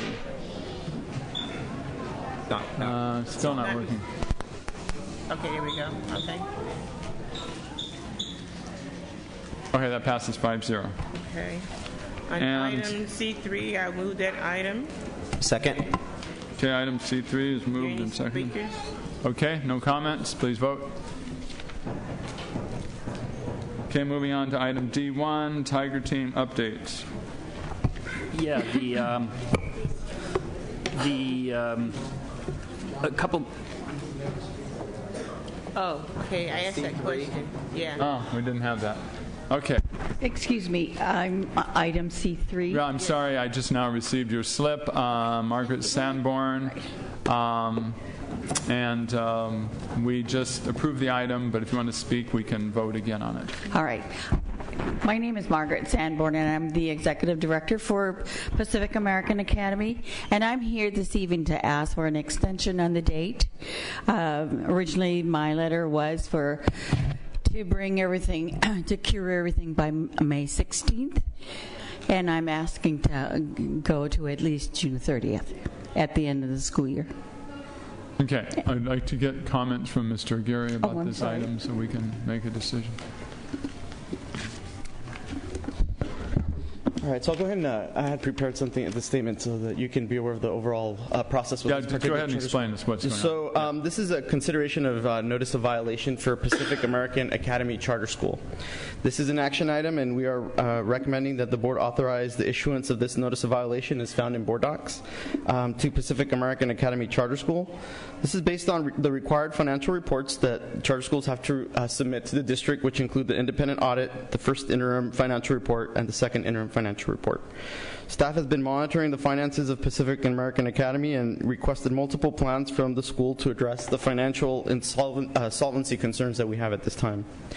At this time, the plans that have been submitted by the charter school do not reflect how the school will be financially solvent by the end of the fiscal year, which would be June 30th of 2012. Currently, the charter school has an outstanding balance owed to the district in the amount of $52,750.75. This amount will continue to grow by $10,000, approximately $10,000 on a monthly basis through the end of the fiscal year. If no payments are received for the fiscal year 2011-12, it is possible the charter school will owe the district over $70,000 by June 30th of this fiscal year. To be clear, this is the first step in a revocation proceeding, and it is based on the charter school's fiscal situation. Staff has taken this step after offering multiple opportunities and time for the school to address the district's concerns. Since the school has not indicated how it will become solvent by the end of this fiscal year, we have taken this step as necessary. Based on the notice that is in board docs, the charter school will have until May 16th to provide payment in full and submit a realistic plan to become solvent by the end of this fiscal year. If the charter school does not pay in full and provide a viable plan to become solvent, staff may bring forward a notice of intent to revoke as a next step. The school also has the option of beginning closure procedures voluntarily based on their fiscal condition. Staff will continue to monitor through the end of the remedy period, and we're available for any questions.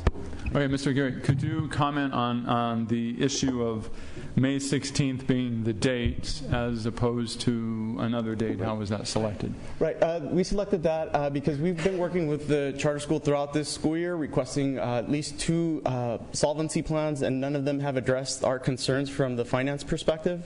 The latest plan came to us March 26th, and it did not address how they would become solvent by this fiscal year.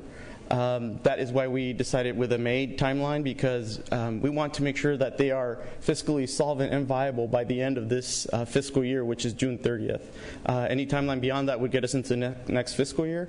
And again, the issue here is pretty basic and it's simple. It's finances. And it's our duty as the oversight agency to ensure that they are fiscally solvent. And that's the reason we've come before you to authorize us issuing this. If they can provide a plan by this deadline, the reality is we'd be happy if they can submit any type of documentation or finance documentation that they can support them being financially viable. But at this point, they already owe the district over $50,000, and we just cannot be responsible stewards of state funding by allowing this to continue. Okay, and your recommendation is for May 16th. does that mean that you would object if it was beyond that date, or I'm just asking? I'm it would be suggesting. not necessarily objective is too strong a word. What I would say is it would be difficult for us to ensure their solvency by the end of the fiscal year. Okay. So if we want to extend it by a week or perhaps into June 1st, but maybe not beyond that, because again, the goal is to have them be solvent by June 30th. So that's the only feedback I would have. So you would be comfortable between May 16th and June range 1st. to June 1st? Okay. So let me ask another question. So is it the understanding that if they have not remedied this by the period that we stipulate, whether it's May 16th or June 1st, Correct. excuse me, that we will start revocation process? That would be the next step, and I don't necessarily want to get into. At this point, we're just putting them on notice. It's a notice of violation. Okay. The next step would be if they don't submit payment or if they don't submit a viable plan. That is the next step. We'd come back to the board and request authorization to issue a notice of revocation. That would be the next step. And can you just very briefly give me a timeline on that? For the notice of revocation, basically has to include the date for a public hearing for a revocation public hearing, and then 30 days after that would be an action for revocation. So it would get us into the late July to August timeline. Okay, so if we move the date to the end of June, that would be the problem, because then we're getting into July and the summer months. Correct. It makes it more difficult from the parent perspective, from the student perspective, and just enrollment. Again, if they have some type of funding that they have identified that they have not included in the two previous plans, we'd be more than happy to consider that. But at this point, we have not seen documentation that would allow us to have that confidence that they're going to be viable. I made the motion. I'm willing to make a motion to extend them to the 1st of June. Right. If that would help you out some. For the speaker, if that would help you out some. I'm willing to make a motion to extend it to the 1st of June, but I can understand why we don't want to go to the end of June. Would that help you at all? It's only 2 weeks, but would that 2 weeks help you? Well, any time would be good, but the preference would be to June 30th to allow us to look at other funding that we've written for at this point in grant. So if funding comes in after the 1st of June, then this would mean, I would imagine, coming back to the board and discussing it. Then I move for item C3 that we change the date from May 15th to June 1. Okay, so to approve the notice, but with the date of June 1st. Yes. That's a motion, and the second to that? I'll second it. Okay. If there's no further comments, please vote. Okay, so it passes with the June 1st deadline. Okay, sorry about that oversight.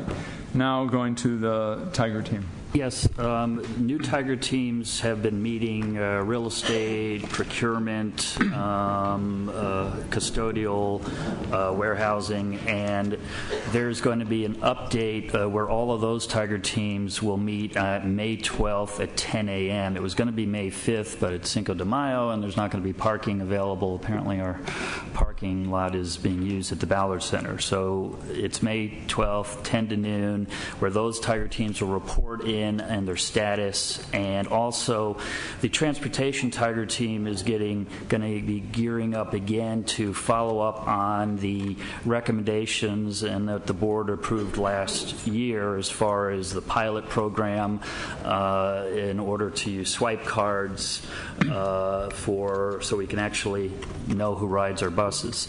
So that's kind of it at the moment. That's it. Okay, that's it for the Tiger teams. I'm going to move on with the report that we made to City Council. Josefina, can you put that up on the screen? Okay. And I'm going to say the purpose of this is we had about a 10 or 15-minute presentation to the City Council and questions and comments. The purpose of this is, one thing I realized, there's a lot of information about the district that even people within the district and the public is not really put together and aware of in terms of what's going on. So we got a very positive reception at City Council, and I just want to do this not because we have a huge audience in person here, but I think in terms of the public record, in terms of showing people what we are doing in the San Diego district. And we'll also see if I am able to operate a technical thing. And we went over them, what the mission statement we've all seen, but the whole point, underlining the all in terms of equity for all students graduating. We talked about, I told them we talked about standardized testing, but skills, motivation, curiosity, and resilience go far beyond standardized tests. College and career are A to G and career technical programs. On the next slide, there are a lot of statistics there, but the one I wanted to point out to them was over 60% of our students are on free and reduced lunch, which is, quite significant. And then on the next slide, in terms of diversity, very roughly almost half of our students are Hispanic, about a quarter are white, and the other quarter divided between Asian, African American, and others. And notably at the bottom, the fact that almost a third of our students are English learners, which is certainly a challenge. And click. We talked a little bit about the I-21 development and the iPads and other things that are coming out into the classroom. And then we went on to talk about our Vision 2020 for a quality school in every neighborhood. And these key 5 points were, first of all, boosting the overall achievement levels, the fact that we are redefining how we measure student achievement in San Diego, not just the standardized tests, but overall the curriculum from physical fitness to art and everything else. The fact that we have the A to G programs, career technical programs, and we're trying to individualize our measures of student success. The fact that we see schools as neighborhood centers, and one of the ways we have instituted this is by having cluster councils throughout the city in the same way that we have planning groups for the city council, and that we're trying to get more students. We have about half of our students in the district that are attending school outside of the district. We're trying to get more students to go to school in their neighborhood, but doing that by providing a quality school in their neighborhood. I talked about the parents and community with the cluster councils, the quality teaching, particularly with the professional learning communities that we've developed at the schools, the teachers collaborating together, and finally support and accountability from the district office. And then our strategic plan for having quality school in every neighborhood. It was mentioned before, the 12 indicators do not include the API. The whole point of this is all of these elements will go into the statistical elements we'll have at the top of the chart, which are standardized tests and other scores. But we believe if we have these things in place, we will achieve higher test scores and better results. And as I told them, a lot of these things here are not cost items. When it comes to something as like high expectations, as psychologists, I know that if we expect a lot from students, we'll get more. If we don't expect very much, we're not going to get as much. And you can go through all of these and see how they will contribute to student achievement. And then we point out to them, because it's not well known out in the public, some of the progress we've made. And I think that the important thing on this chart is that in terms of the number of schools that are above 900 in the last 4 years has more than doubled from 13 to 28. The schools in the 800 to 900 have more than doubled from 31 to 76. So we've gone from 44 schools in this high category in just a few years to 104, which is pretty dramatic. And you can see here the steady growth that our district has maintained, has achieved in mathematics, English language arts, steady growth in the high school exit exam, and in missed it there, I guess it fell out, the dropout rate dropped out. We have the second lowest dropout rate of the urban schools in the district. Point out that with our attendance increases, for every 0.5% of attendance, we improve student achievement, and we get an additional $3 million every year from the state. I told the City Council and the public about the budget challenges, and this is the main chart we've seen over and over. The only problem I have with this chart is that these are cumulative cuts. So you take the $53 million and then you add the $90 million on, it gets higher and higher. This is how much more is added on each year to the cuts that we've made.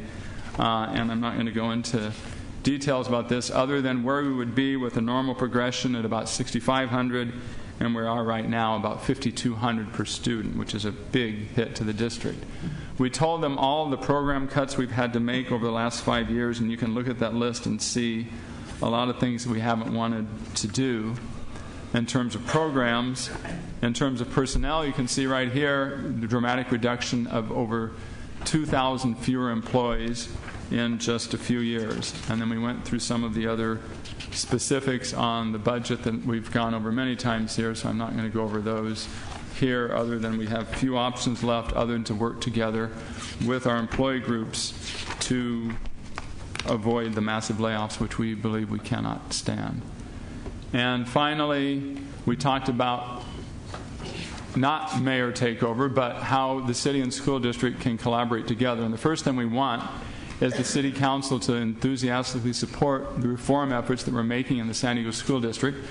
We would like for the city council members and the mayor to speak up and advocate in Sacramento for state funding for city schools, seeing that it's a great need in our community.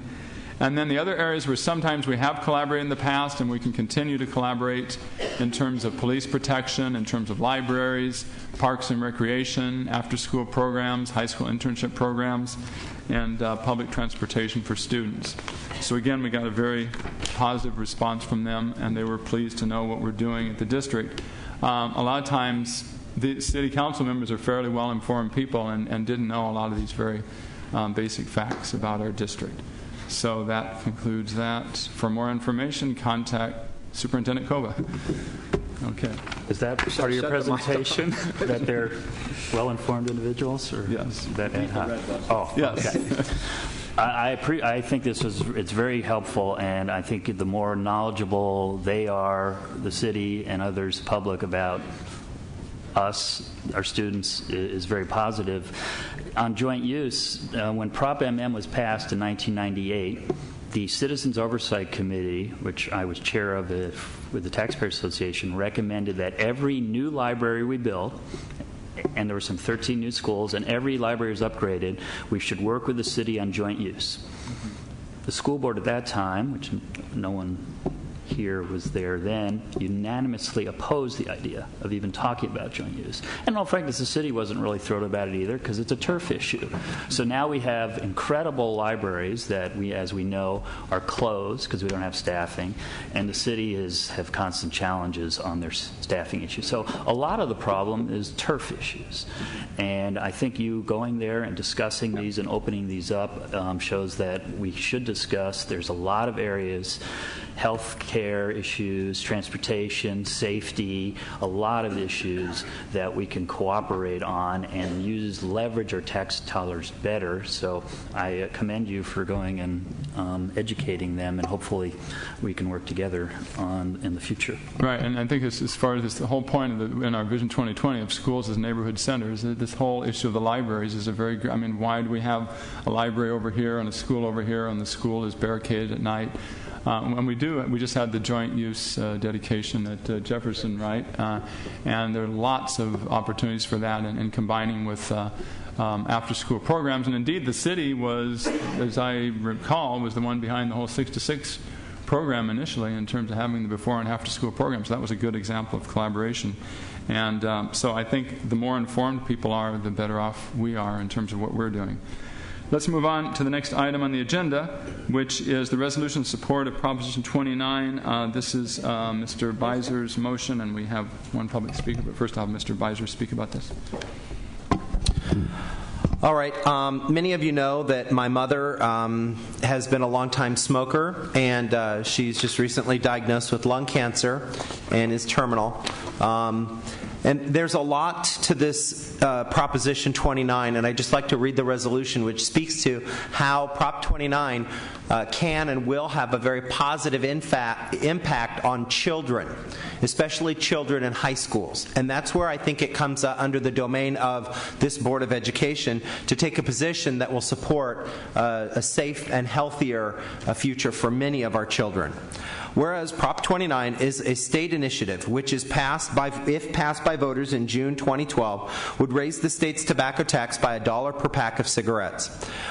Whereas more than 332,000 California high school students are current smokers, 36,900 California youth start smoking every year, and 3,383,000 California adults are current smokers. Whereas, according to the Campaign for Tobacco-Free Kids, the $1 tax increase alone, just by raising the price of a pack of cigarettes, would prevent 228,000 children from becoming smokers in adulthood, and more than 118,000 adult smokers in California would quit smoking. Whereas Prop 29 would provide more than $147 million annually to the state's existing tobacco control programs to prevent and reduce the use of tobacco. Whereas the California Department of Education would receive $29 million for school-based programs to reduce youth smoking. Whereas by providing the funding we need to keep California's anti-smoking program strong, we can keep our kids from smoking and give smokers the help they need to quit.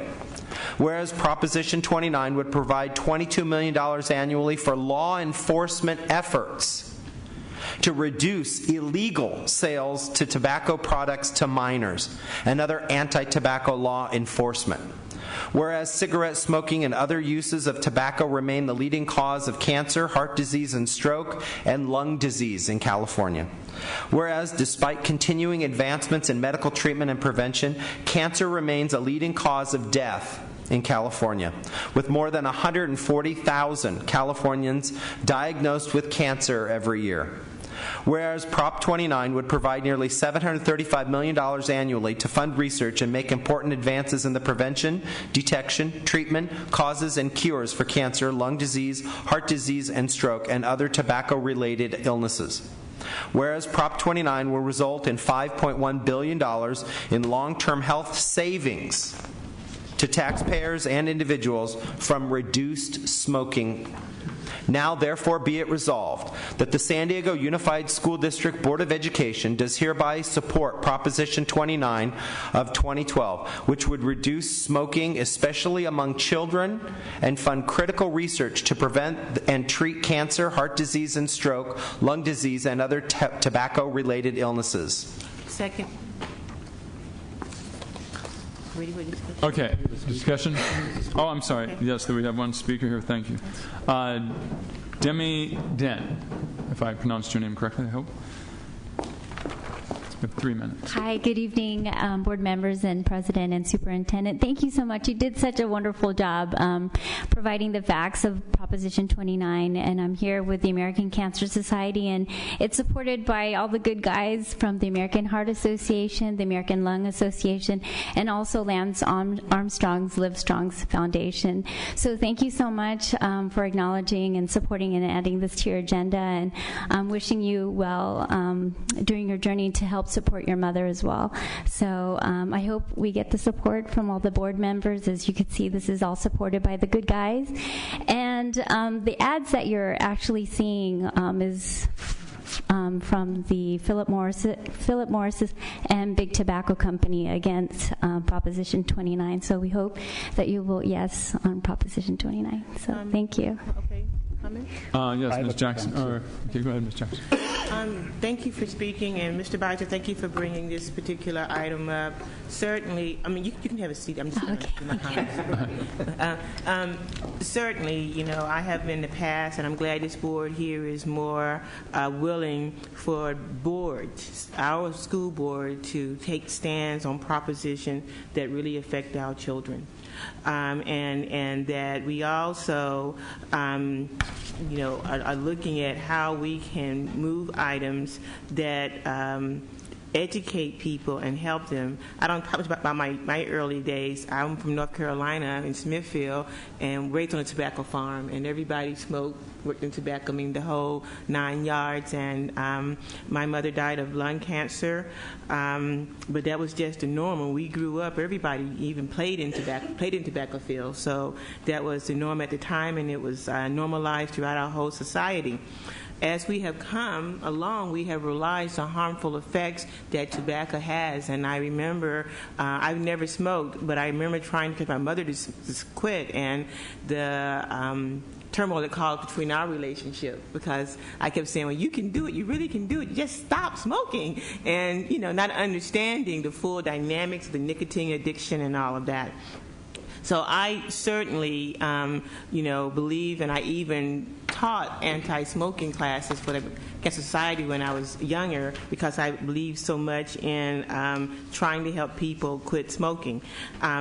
So certainly I'm going to support this measure. I think that the tax, and the comment before was made that board members should support things that are going to tax items. Well, this is a good tax, and it goes to help research, to really help us curtail the smoking in our society and bring forth a more healthy society. So thank you very much, Mr. Beiser. And I would just encourage that board members do bring forth more propositions that we are supporting that is in the best interest of our children and their children's health. Thank you. Okay, Mr. Barnett. We all wear many hats in our lives. As a son whose father died of lung cancer, and have teenage daughters who hopefully will never smoke, I personally will vote for Prop 29. As a board member, we have to make the decisions based on what we think is best for the school district, and I've made some decisions as a board member which have impacted my children directly, negatively, but made a decision that I thought was right. Number one, we have bylaws that say that we should only bring resolutions forward that specifically deal with education issues. If we want to ignore our bylaws or change them, that's fine, but our bylaws say that. Number two, if we're going to take positions on state legislation or propositions, we should have an analysis of what the impacts are and if they will impact schools or not. This money is a tax that will raise some $700 million and it will be earmarked for smoking programs. As someone in anti-smoking programs, as someone who's against smoking and a former taxpayer's head, I like earmarked dollars. As a school board member who will see a $700 million come to the state budget, of which will be exempt from Prop 98, so that tax increase, schools will not see a piece of that. So I have concerns about the measure itself. I also have concerns that we are supporting several taxes for education. We need to focus people, as a board member, on voting for those taxes that are going to help our schools. That's our job as school board members.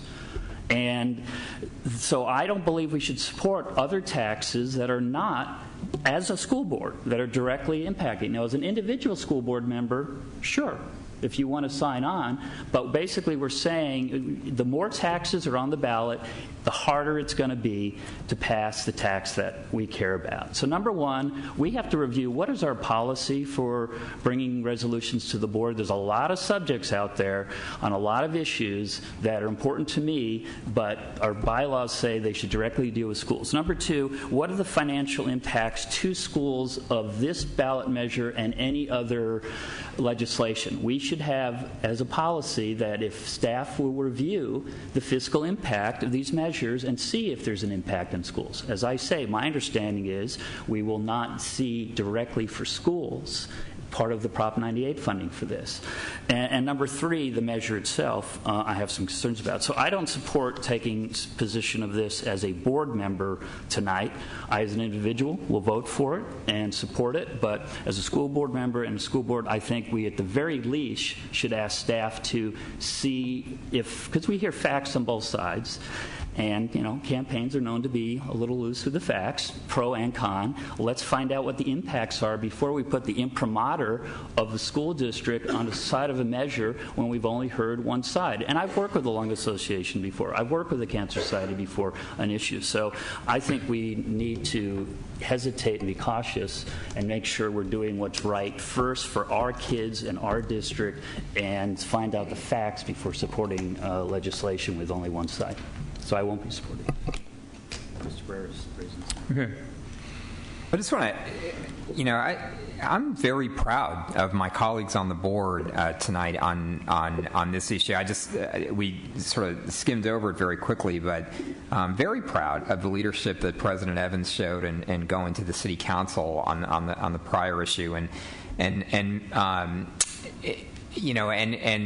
making the point that public education is everybody's responsibility. It's not just as Mr. Barnett pointed out, it's not just sort of a turf issue of a school district. it's something that the entire community is responsible for. So again, I thank President Evans for that leadership. And, it's hard to disagree with anything that I'm hearing from Mr. Beiser, Ms. Jackson, or, frankly, Mr. Barnett on this issue. A lot of thought, has gone into this. I support the motion, and, of course, personally, I support the measure because it's good for kids. I mean, that's, and I understand the sort of competing analysis, but there's simply no question that this measure will lead to a reduction in smoking by kids.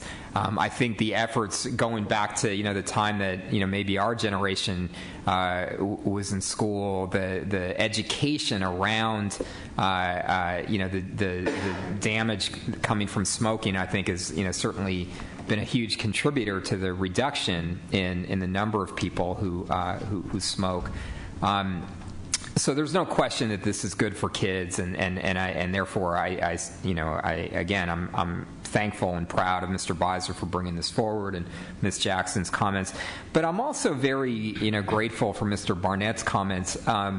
The frustration that I do have, with this measure, I think the act of taxing cigarettes is good for kids because I think it reduces the number of people who will smoke and it reduces the number of young people who will smoke. And there's no question that some of the uses of the funds, will likely be helpful in further reducing, the number of young people who smoke, particularly the money that's going to the State Department of Education. However, I do have an issue, certainly as a school board member, but as a parent, as a taxpayer in this state, I do have an issue with any revenue source these days that comes forward that's not about funding schools. There's no reason why the revenue from this measure, from a tax on cigarettes, couldn't have gone into funding schools. It is the absolute number one priority that has to be of all taxpayers in this state. And it's frankly the priority that that we haven't seen. We haven't seen that commitment to public education, by the legislature and by governors over the past several years in the way that they've allocated state resources. So I do have a problem, that we're having a measure that's coming forward that's going to raise $700 million. Very little of it, coming to dealing with the number one issue in the state, and that's saving public education. And Mr. Barnett is right to bring up those concerns. So I support the motion because it's good for kids, but mainly I just want to, I know that we're going to have a disagreement on how we vote on this issue, but I think board members on both sides of this issue are doing what they should do in advocating for schools and for children. Can I just make another comment? Okay, so on that particular note, in 2007 or 8, or prior to the current board sitting, the relationship building with the legislature that we have to do has to be intact. When the Board of Equalization was going to tax the alcohol pops, we asked at that time that at least 5% of that tax go to education. But that was because we, as elected officials, had relationships with the people that were writing it. And so what I am saying to my peers is that, yes, I agree with you wholeheartedly, but in order for us to do that, we had to be at the table early. That's right. And so when we're there early, we can say, okay, we want to, because in our resolution at that time, it clearly stated that we were supportive, and we understood that a portion of that money was 5% exactly, would be given back to school districts, and not just given to an organization that did education, but specifically the school districts. And so that really is part of our responsibility for building those relationships. The other thing that I wanted to just comment on also was we do need to go back, and certainly if I missed it, maybe we modified our board, bylaws over the years, but anything that is dealing with children, and I would certainly say to my peers and anyone that sends items to us as board members, any proposition or any bill, state legislation that is dealing with children, really board members really should look at that. And I remember when they did the Medicaid for the state, we looked at it because those children are our stakeholders. We invest in those children. And so the bills and laws that are passed that affect them affect us. Because of downsizing in our office, certainly we stopped our legislative piece.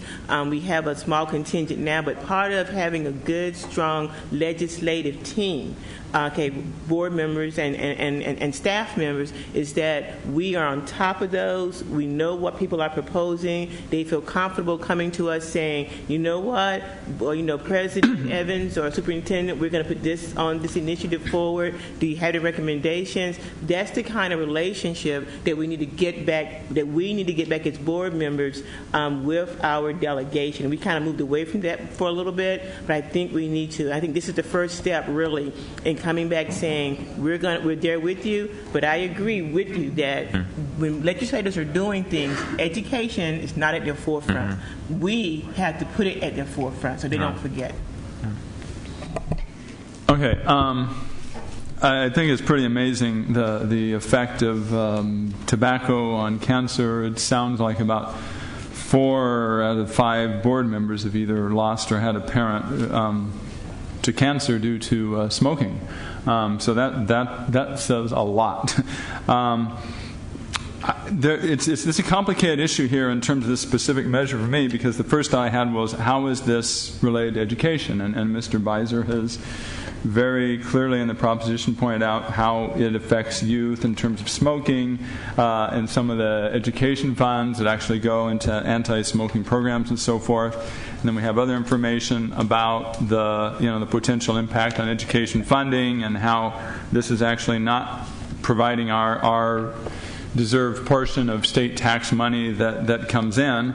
And then, as Mr. Barnett said, when all these proposition campaigns are full of misleading information, and I have to say I haven't thoroughly studied the proposition. I'm sure that I'll be in favor of it just from the little bit that I've observed. But I guess I would agree with Mr. Barnett on the issue of getting some information from staff about what are the impacts on education funding, just sort of some basic information about that.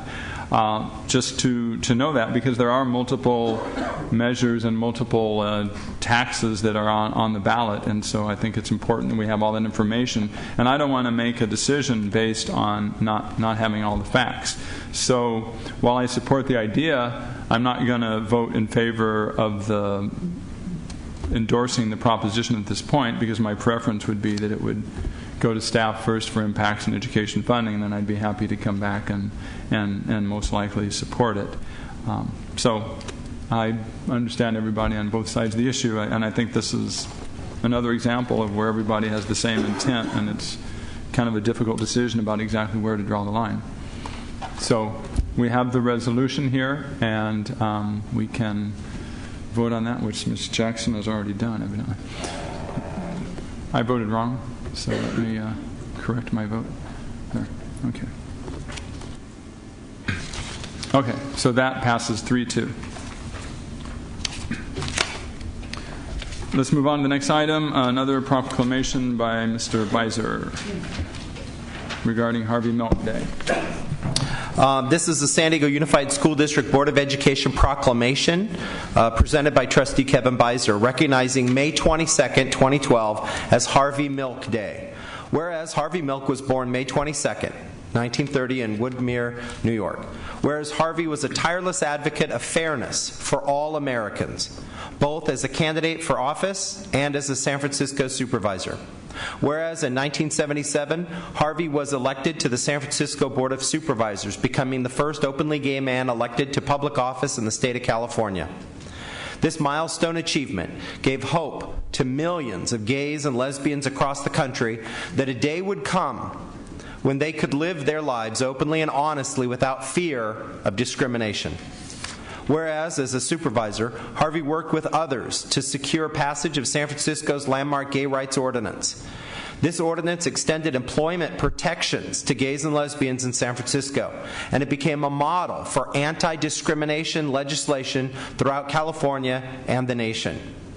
Whereas in 1978, Harvey traversed the state to campaign against Proposition 6, which was known as the Briggs Initiative. Had it passed, Proposition 6 would have required California school districts to fire openly gay and lesbian teachers solely because of their preference. The proposition was defeated in the November 1978 election in part because of Harvey's successful appeal to Californians' basic sense of fairness. Whereas a few weeks after the election, Harvey and San Francisco Mayor George Moscone were shot and killed in San Francisco City Hall by a former member of the Board of Supervisors and political opponent. The tragedy and its aftermath helped further propel the burgeoning gay and lesbian civil rights movement, whereas Harvey's life was cut far too short. But his legacy of hope, tolerance, and equality lives on.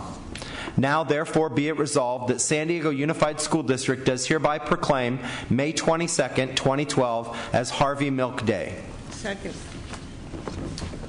Okay, it's been moved and seconded for this proclamation. Thank you for bringing this forward, Mr. Beiser. Just one quick thank you again, Mr. Beiser, for bringing this forward.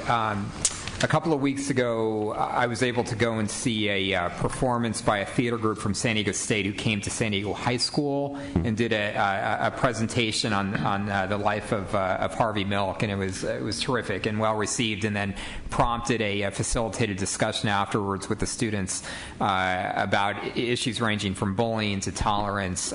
Very, very thoughtful presentation, and I know that the goal of the theater group at San Diego State is to be able to do that in more of our high schools and potentially even middle schools. So maybe, Dr. Meyer, it would be if you could follow up with the folks there and just open up the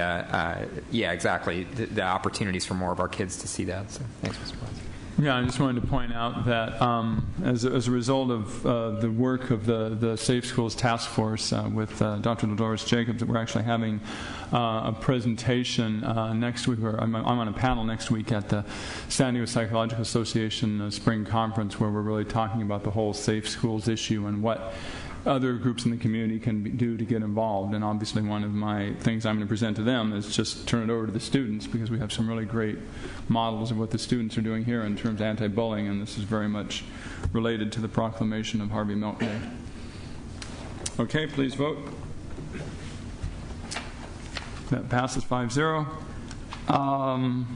Motion to excuse board member office absence. Moved and seconded. Okay, please vote. And now we're going to the Proposition S update. Highlights from Mr. Dulgeroff.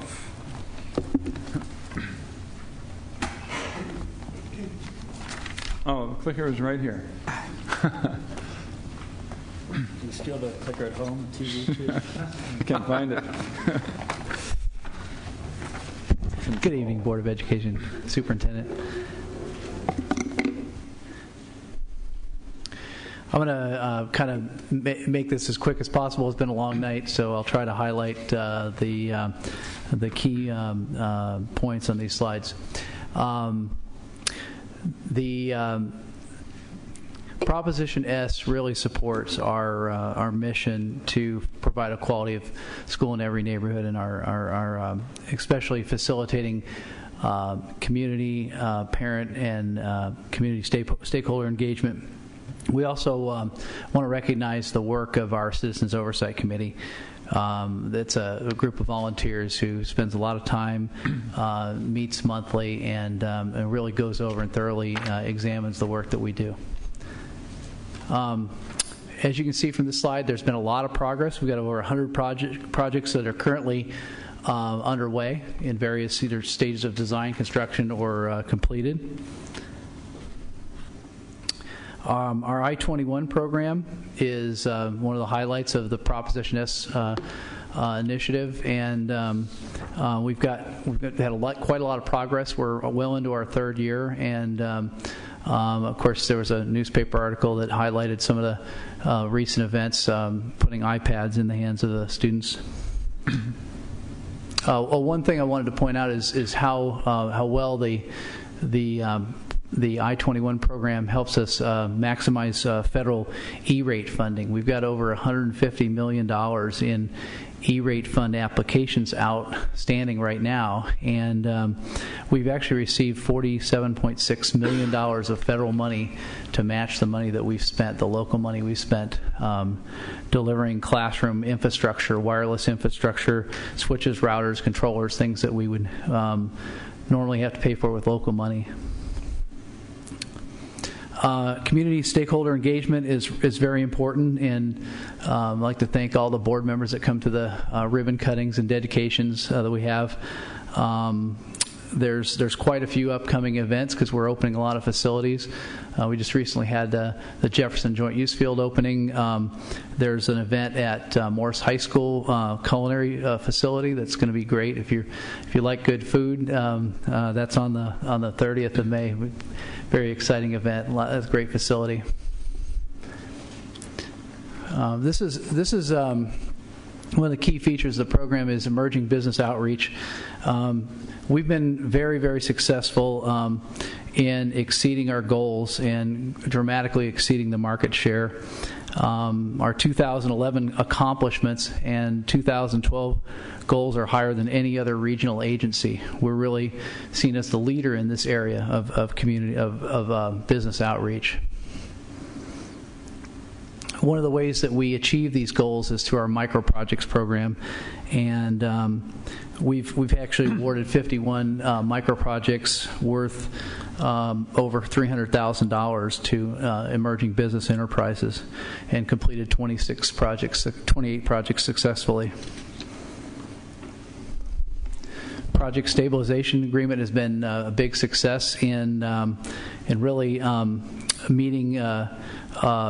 Bringing middle class jobs to our poor neighborhoods of San Diego, and really the work, the union referrals are really helping us meet our participation goals.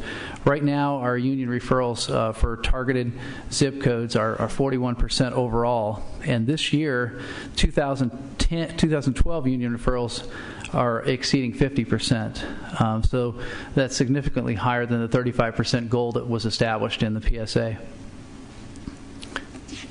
This slide is sort of an overview of the Prop S funding and budgeting by category. This is a summary of our previous bond sales, and it kind of gives you our where we're headed this month is to issue bonds worth $149 million. We were successful in 2009 and 2010 in taking advantage of the quality school construction bonds, which really helped the program. This gives you kind of a summary of our revenue and obligations and expenditures to date. I think the key takeaway here is if you look at the total program budget versus our total indicated cost forecast, you can see that really very close there, and that really indicates that with some minor adjustments, we will complete the entire bond program within budget. And what's really helping is our current bid climate, which is about 5% under budget. This slide here indicates it sort of looks at a long-term changes to our projected revenue that was tied into the previous schedules. And as you can see, in 2010, we had planned to issue a lot more bonds over time, but with assessed valuation of property values stagnant and the need to maintain constant tax rates, that's going to impact our revenue over time. And so we're adjusting the speed of the program accordingly. And you've got the schedule in your packet. I'm just going to kind of go over the kind of a summary of the schedule. We're really, when we update a schedule, our goal is to maintain the board-approved priority order of projects. And the last board approved complete schedule was November of 2010. In December 2010 and March 2011, the board took several actions to adjust certain things on that schedule. And you can see the current plan that's attachment 1 in your package commits $280 million from May 2012 to August 2014 in terms of projects, with the assumption of a $130 million sale in August of 2013. And because of the variability of assessed values, we decided we felt it was best to just look 2 years ahead, or 2 bond sales ahead. So that's why we didn't update the entire 14-year plan. So, and I'm ready for questions. Yes, Ms. Jackson. Just very quickly on page 9, the resident in San Diego Unified School District participation goal was at 70%. I see that we're at 38%. Is that an increase of where we were last year? If so, how much? For residents of San Diego Yes. Unified? Yeah. Our cumulative is from 2012 we have a small sample, but our cumulative is 40%, and we have seen actually I have data. We're seeing increases in all categories, sort of month by month as we measure them. If you'd like, I can put together some kind of a memorandum I'm just entitled. Trying to find out if we're moving forward, because certainly I see that our targeted and our counties are pretty close to what our goals are. I just don't see that for the people, for the residents in the district, and I'm just trying to find out, is that an increase, and if so, how much, and what are our plans to try to get that middle number up? That's all. Yeah, our total for, the cumulative number kind of inches up little by little, but what we're seeing in terms of month by month is pretty significant increases. And I think that the primary driver for that is Union Hall referrals. So is that the plan, to try to increase that number? Because that's correct. That's something that we really struggle with and had a lot of conversation around, is that the people in this area that are paying for this bond measure should be some of the people that are benefiting from it. And so I hope we can find ways of getting those numbers up. Okay. And I was a little surprised by this too, because I'm very pleased that the targeted zip codes came out so high, but yet the others came out lower. I would have almost expected the natural thing. It would have happened the other way, that we would have had mostly San Unified, but not. So somebody must be doing something right in terms of really reaching out to those targeted zip codes, and maybe not the same level of intensity of distinguishing workers from San Diego Unified versus the rest of the county. I don't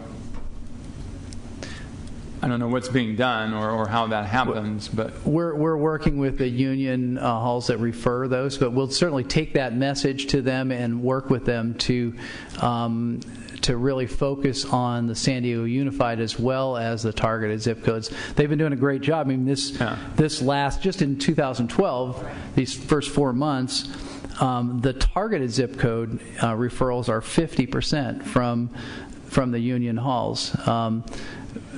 Which also, when you say targeted zip code, that also includes San Diego Unified. So there's you get points in both areas, I guess. But you're absolutely right. We need to work on that number, the cumulative number, move that bar closer. Now, when to you the said goal. 50% from the union halls, but the number here is 29%. That's the actual. So that's the.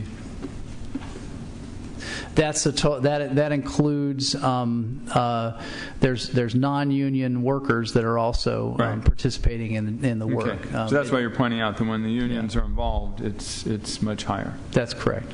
Lee, it may be helpful in a future presentation that we depicted a map with the zip codes and kind of the overlaying color coding. It kind of give the board and myself a visual as to where we are making progress and where we may not be, and see if that information might suggest some strategy. The San Diego Unified School District overlays 90-some% of the city, so we have a disconnect there, but somehow we're being more successful in the county framework. So just that visual might be helpful. I think we can certainly do that. We have quite a bit of data, and we certainly can find more visual ways of depicting that on a slide. Yeah.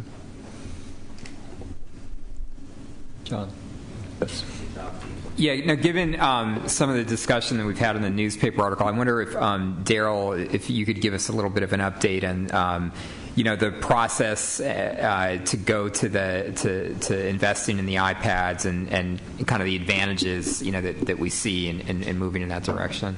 Thank you, Lee. Well, he's coming up. I think it's worth the mayoral candidate, the ubiquitous mayoral candidate's comment. It's important to note that those dollars could not be used for salaries or other general educational purposes. They could only be used for items that are legal under the state constitution and legal under the bond of which netbooks and iPads are. So I just don't want people to think we're spending $15 million that we can spend on teachers and salaries, which is not the case.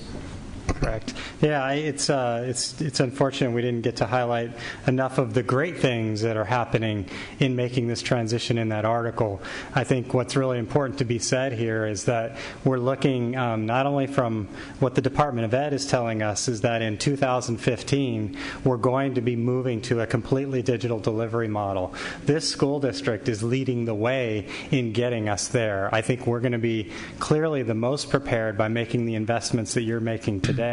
I think the power of where we are in making that shift from a traditional device with a keyboard to the Slate platform just makes it that much more easier for us to really transition that print material onto an electronic device that becomes really alive because it's interactive at that point. Where we are with our rollout right now is our first phase is about 340 classrooms. We're rolling out just under about 10,000 iPads. And they will be focused on 5th and 8th graders. We're starting also with our Priority 1 schools, our Title I schools, as well as moving into our year rounds. We'll get to phase 2 once the funding completes May 24th? May 24th, to get the second order in. But the reality is that a lot of our non-Title I schools in those grade levels, as well as our high schools, won't get their devices until the beginning of the school year. And we're going to have to work with Dr. Meyer and Ron Rohde's office about how we stretch the professional development dollars from this year into next year. So you're going to see some carryovers as a result of that as well. So that's kind of a quick update on where we are in that project. And what are the specific advantages that you and the team are seeing with the investment in the iPads? I think clearly the advantages have a lot to do with the ability to interact with the content much differently. Yeah. There's a lot of apps and programs that are available that allow students to manipulate, just as they manipulate on the Promethean board. Right. They're now able to touch and manipulate those items on their iPad. That's very powerful.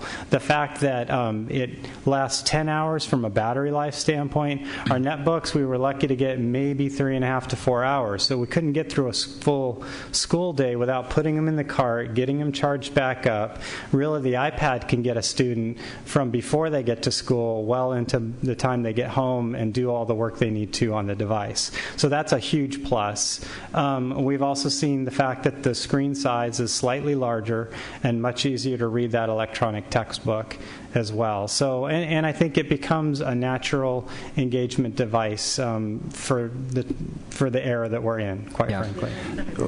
We just made a decision as a board to invest and to continue a program that we know is helping support student learning, and that's LearningUpgrade.com.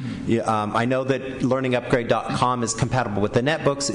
Will it also be compatible with the iPads? Well, and fortunately to the work of Dr. Meyer, ourselves, ourselves and the procurement office, we ensured in our renewal agreement with Learning Upgrade that they would make the necessary changes to make it function on the iPad. And in fact, they've already started that work. Most of what I've seen, I think all the modules now are ready to run on the iPad. My last comment or question, real quick, is, I'd be really interested to see what kind of contracts or agreements other school districts have been making that have made large iPad purchases for next year also. To speak to the point of, how is our price compared to other smaller school districts that spent far less dollars per unit? And second, is there any agreement in it or in any other agreements for damage replacement or loss replacement to up to a certain level or price value? And so amazingly enough, just a comment, there's a lot of school districts that are calling us. Many of them want to know exactly what we're doing, how we're doing it. I've had a chance to take probably 25 calls in the last 2 months around this specifically. And in every case, I'm asking them, well, so how much did you pay? And we're certainly getting the best price, and as we should, we bought the most. But the other side of this is that they weren't doing things that we actually considered. Exactly. One is we said we will put a 3-year warranty on these devices. The second is we're providing integration services for Mary Jones so that these things show up in the classroom ready to use. Many schools are struggling taking the pitch that, don't worry, it's so easy, anybody can do it. The reality is our teachers don't have time to be distracted in how to sync and set up every single iPad. There's 34 of them. So we're walking in with a package that provides them kind of from dock to classroom service to make this as seamless as possible. And I think that's one of the things that we've perfected in San Diego Unified. We learned how to roll out a large number of devices, provide a quality training, and tie it back to instruction, and then see the difference in the classroom. So I just want to commend Daryl and his team because our I-21 program has been looked at for several years, and we are the leaders. And Daryl and Bernie, if he's still here, along with the Chamber of Commerce and business leaders, when we went to D.C., that was one of the selling points that really helped them. We said that San Diego should be, when anybody wants to come to look at education or technology, how it works in schools, they want to come to San Diego. And when we first did the I-21 and it was netbooks, and we were talking about, well, you got to have, some Apple products in here. So, I was very elated when we finally got to the iPad, because they said they was working on something. It wasn't compatible with our Promethean boards, and we knew what we wanted, where we wanted to go. But Daryl is absolutely correct. We are the leaders in the country, and we are the leaders because we have a good team, but also because we have a good relationship with other people throughout the city. And this is a testimony to us. The logo is a testimony to us that we now in our second year of piloting, I guess. Is it our second year or third year? And that came from the trip. Some of it came from the trip with the Chamber of Commerce, where we said to them, it's not just a school district. Here you have city people, and we had, I think, one of the elected officials there with us as well that said, we are a team in San Diego. We work together. And so thank you very much, because that has helped us move forward in many, many ways. Thank you. Okay, thank you very much, Daryl. Thanks, Daryl. Okay, and also to Lee Dovoroff for your presentation. Okay, we'll now move on to the next item, which was the direction of staff to proceed with evaluation proposals received to conduct a special education opportunities study. I'll turn this over to the superintendent. And we have one speaker, which we will have after you present your information. What I'd like to do is ask that Deputy Superintendent for Business, Phil Stover, highlight the research and the effort of a team to identify some possibilities for an RFP. This goes back, I think, to last summer when the board asked us to assess special education. We did a number of internal workshops looking at the program in general, then coming back to assess comparison between two SELPAs, the El Dorado one and San Diego Unified, and now to take it to a broader context. I'd like him to outline what research we've done, but I'd also like to, when he completes, to talk about another assessment and where we value an external analysis of VIBA, because I want to give you the largest picture here of consultant and skilled, complex expertise work I think we need in the near term. So I don't want you to be isolated in one area without knowing some context here. I'm going to turn over to Phil at this point. Okay, thank you very much. Tonight we are looking for board direction to continue the process that we've already begun as a staff related to district-wide provision of services to students with disabilities. What we've done so far, staff has met many, many times. We've reviewed our internal ability to do an in-depth analysis of our programs. We have conducted a comparison of SELPAs. We presented that to the board. And we've created and distributed an RFP for a review of our special ed program. We reviewed that RFP with our CAC back in about mid-March, and they gave us feedback both as a group and individually, and we incorporated as much of that feedback as we could into the RFP. I would say that this is my interpretation, and Moira, when she speaks, may give you the official interpretation, but my interpretation was that the CAC was perhaps hesitant, perhaps a bit skeptical of our issuing an RFP out of a natural fear that perhaps someone would come in and talk about creating efficiencies at the cost of the services that we're providing to our students that need those services. So we did put together an RFP. It went out. Let me read to you very quickly some of the key foci of the RFP. And they are to focus on how the district utilizes all resources to improve the academic achievement of students with disabilities as measured by progress towards individual goals, increased graduation rates, and increased standardized assessment scores for students with disabilities. Number 2, research and analyze current district special ed services for cost effectiveness and operational efficiency. Number 3, observe student learning, delivery of instruction, and staffing configurations in classrooms, comparing the same to individualized IEPs, service delivery constructs, upon approval by the District Board of Education that you have directed to this point. Number 4, develop detailed analysis and a summary report related to how the district serves students with disabilities in accordance with their individual educational plans. Number 5, examine special education expenditure, staffing practices, and the use of contracted services to determine maximum effectiveness and efficiency while meeting individual students' needs.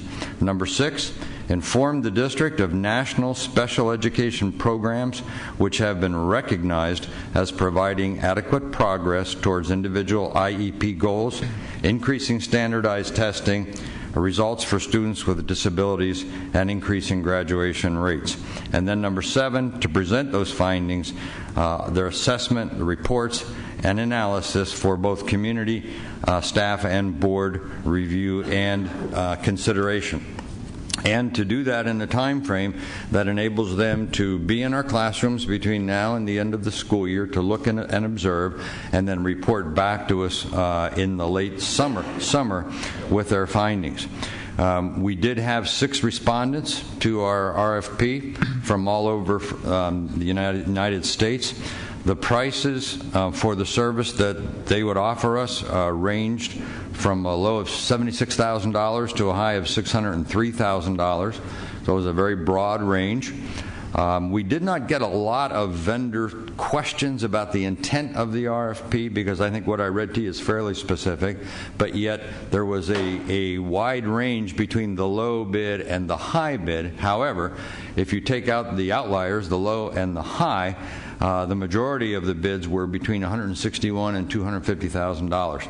So doing some analysis, we think that going ahead with this study would cost us somewhere between $220,000 to $250,000, depending on what the results of an assessment by a panel of the proposals that we've gotten would indicate. We're now at the point where we've identified a 9-member panel to go ahead. The members of the panel are on your in your board information there.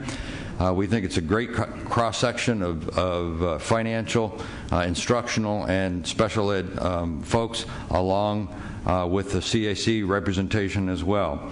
So we're ready. We've received the documents. We can tell you that we think somewhere between $76,000 and $250,000, somewhere in there, would be probably the cost of this assessment. We do not have the funds identified at this point to do the assessment. It would seem most likely that we would take the funds out of our general fund unrestricted dollars.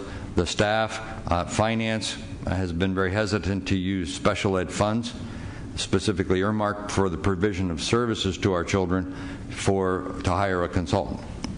So we're looking at probably a general fund unrestricted impact in that range. We would look to, depending on your direction tonight, to beginning the evaluation of the proposals very, very quickly, coming back to you at the May 15th. We already have a placeholder there, if you so desire, for the May 15th board meeting to select a vendor and have them on site very, very quickly. We've told everyone in our RFP that they will have to respond very quickly, because part of our requirements are that they do classroom visitation, and we can only do that in the most case through mid-June.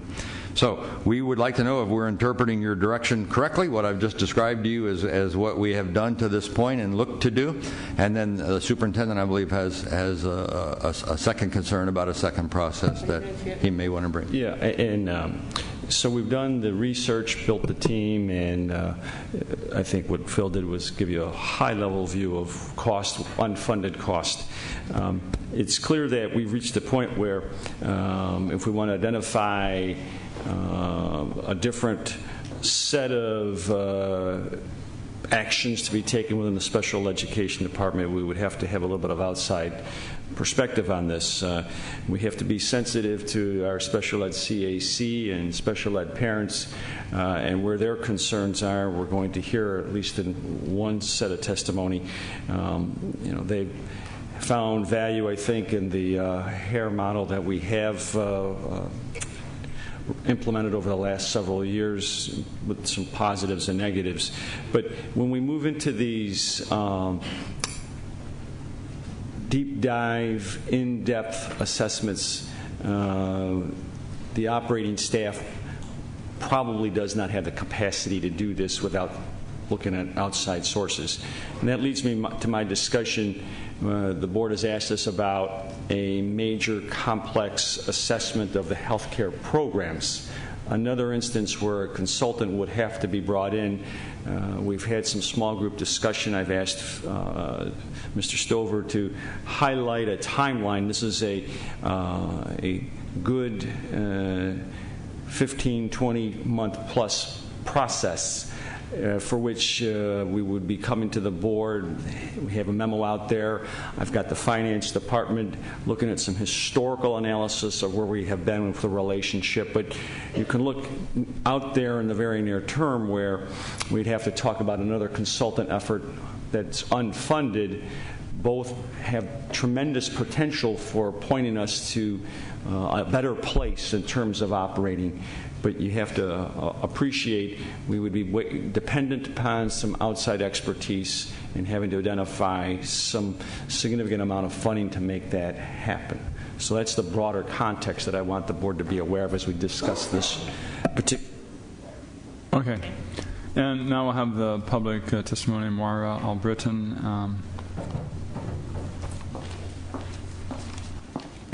I have a handout.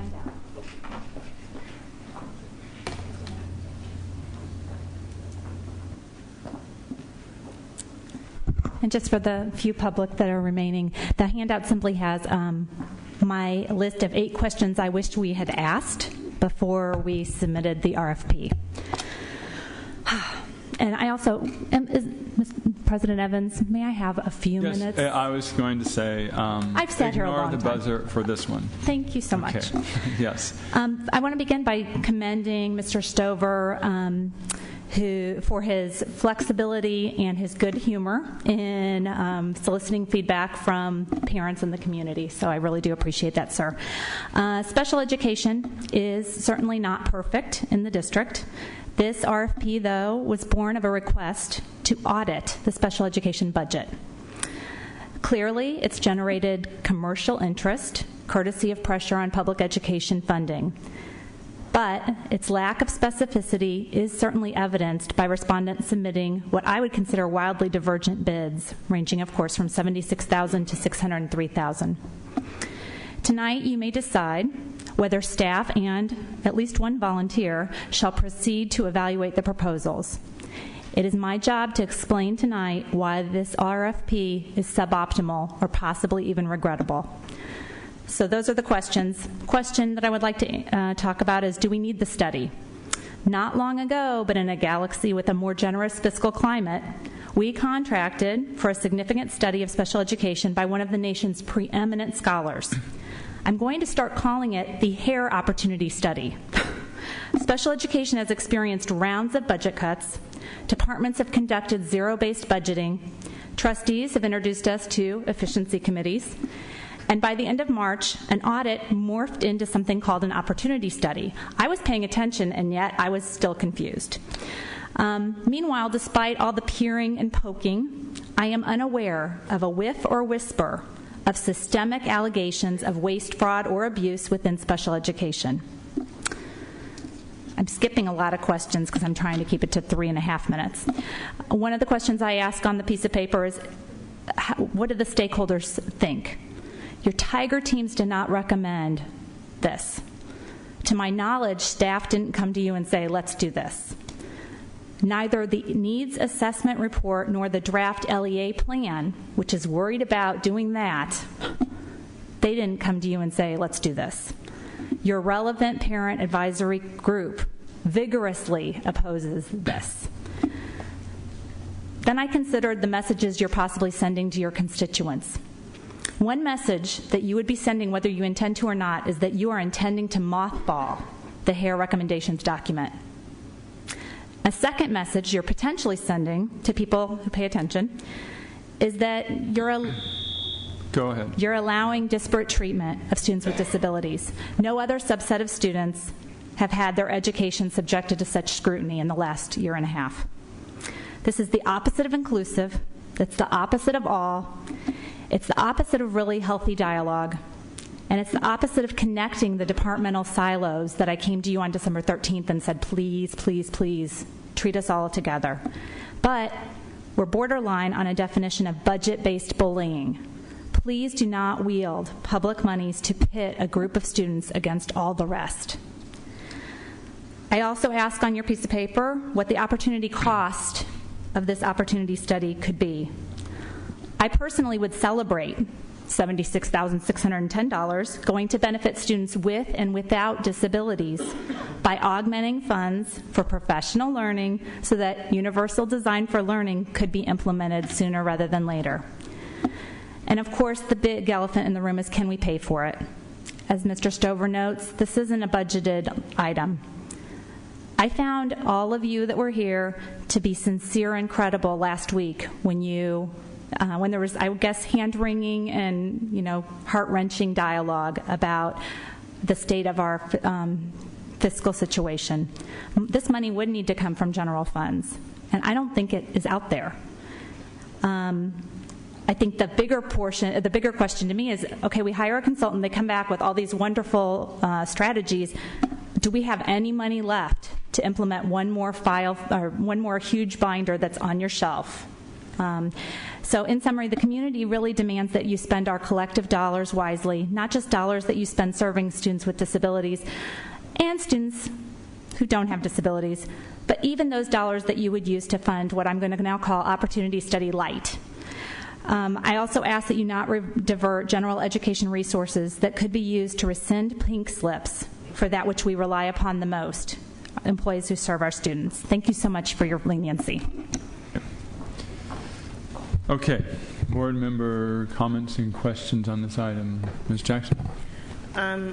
If you're asking for direction, I move that we don't do this particular study. I think that our special ed department has gone through a lot. We are finally in a good place. When I said good place, we're not getting the soups that we used to have from our parents and stakeholders. The HARE report was a very, very thorough report. We have implemented some of those items, and we haven't yet finished the implementation process. And as a district, we were hopefully moving away from where we start one project and then before it's even done, we go do something else. So I understand the economic piece that we have here, but I agree with our advisory chair that it is important that we don't focus on one particular group of students, especially ones that come to us with needs, a lot of high needs. And I just know that in sitting in those IEPs, they last for a long time, and those students need the supports that they have. And I'm not quite sure how anyone can just sit and watch and say whether or not something is good from just a short visit. It was commented that we may want to do another in-depth study looking at FEBA. I think we should. I said that in 2009, and I'll say it again today. I think that we do need to look at what we are doing in that particular case. We don't have the funding for this. If we're going to have a choice between spending money to get this or money to get FEBA, then I would err on the FEBA side. But certainly I can't. Well, there's not I'll make a motion that we do not. Which is what you want. Do not continue evaluation RFP for special ed. Is there a second to that motion? I'll second Ms. Jackson's motion, and just maybe speak to it very Sure. quickly. I think I think the origin for this, certainly from the board, is really exactly what Ms. Albritton, talked about, and it's, we look at the famous chart which shows the number of special ed students declining and the cost to the general fund unrestricted going up, and that's the motivator, I think, for wanting to say, well, are we doing this the right way, and is this a big part of what we need to look at in terms of a budget solution over time. I think that as we've asked that question, and the answer that's come back from several discussions that we've had certainly makes me less and less confident that we're doing something significantly wrong, which would which could be identified and would allow us to change course in a way that would lead to significant savings over time. In fact, I would say that as we've asked that question and had this discussion in more depth, I've actually grown more confident in the ability of the key stakeholders in this district, both staff and community, to define the challenge in front of us is really implementing the recommendations of the HARE report and implementing the model that we've embarked on, and that a lot of that is about professional development. A lot of that is just doing better at what we've identified as the right thing and the necessary thing to do. And I am skeptical that by definition, I think spending a lot of money on a consultant to come in, do as Ms. Jackson said, what can somebody really learn and understand about the district, over kind of a quick period of time and a quick scan, and And then what we're really then asking for is some significant strategic, change in strategy and change in strategic direction that would, kind of turn the district upside down again. And it's really that, that tendency, I think, in this district and other big districts to start something, start to implement, a major strategic direction in some area, and then to just change after a couple of years, 2 or 3 years, to something different. That explains a lot of why we don't see, consistent and sustained improvement in outcomes for our students. So, I've got a lot of confidence in who we have in place, in the direction that we're moving. And I've got a lot of skepticism that hiring somebody to come in and really in a sort of a cursory look or make recommendations that would likely, challenge us to turn things upside down and, kind of start all over again. I just don't think it's the right direction to go. So I support Ms. Jackson's motion. Mr. President, yes.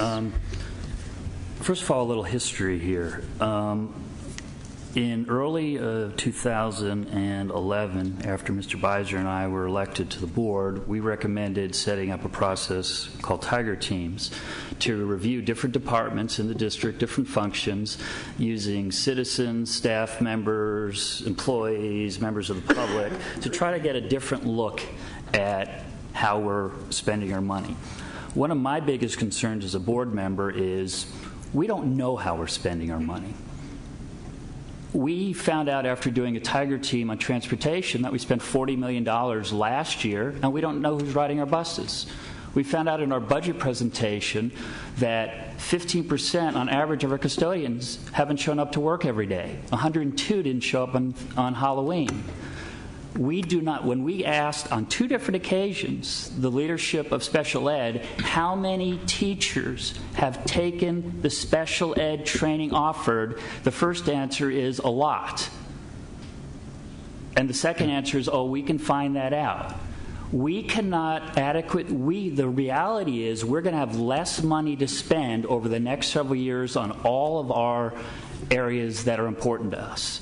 To me, the reason to focus on special ed is not just because it's some $200 million, but because of the students that are the most at-risk students. If we want to spend any money to get the best results, the goal from the beginning, and by the way, the Tiger Team came back and said, do an audit of Trace.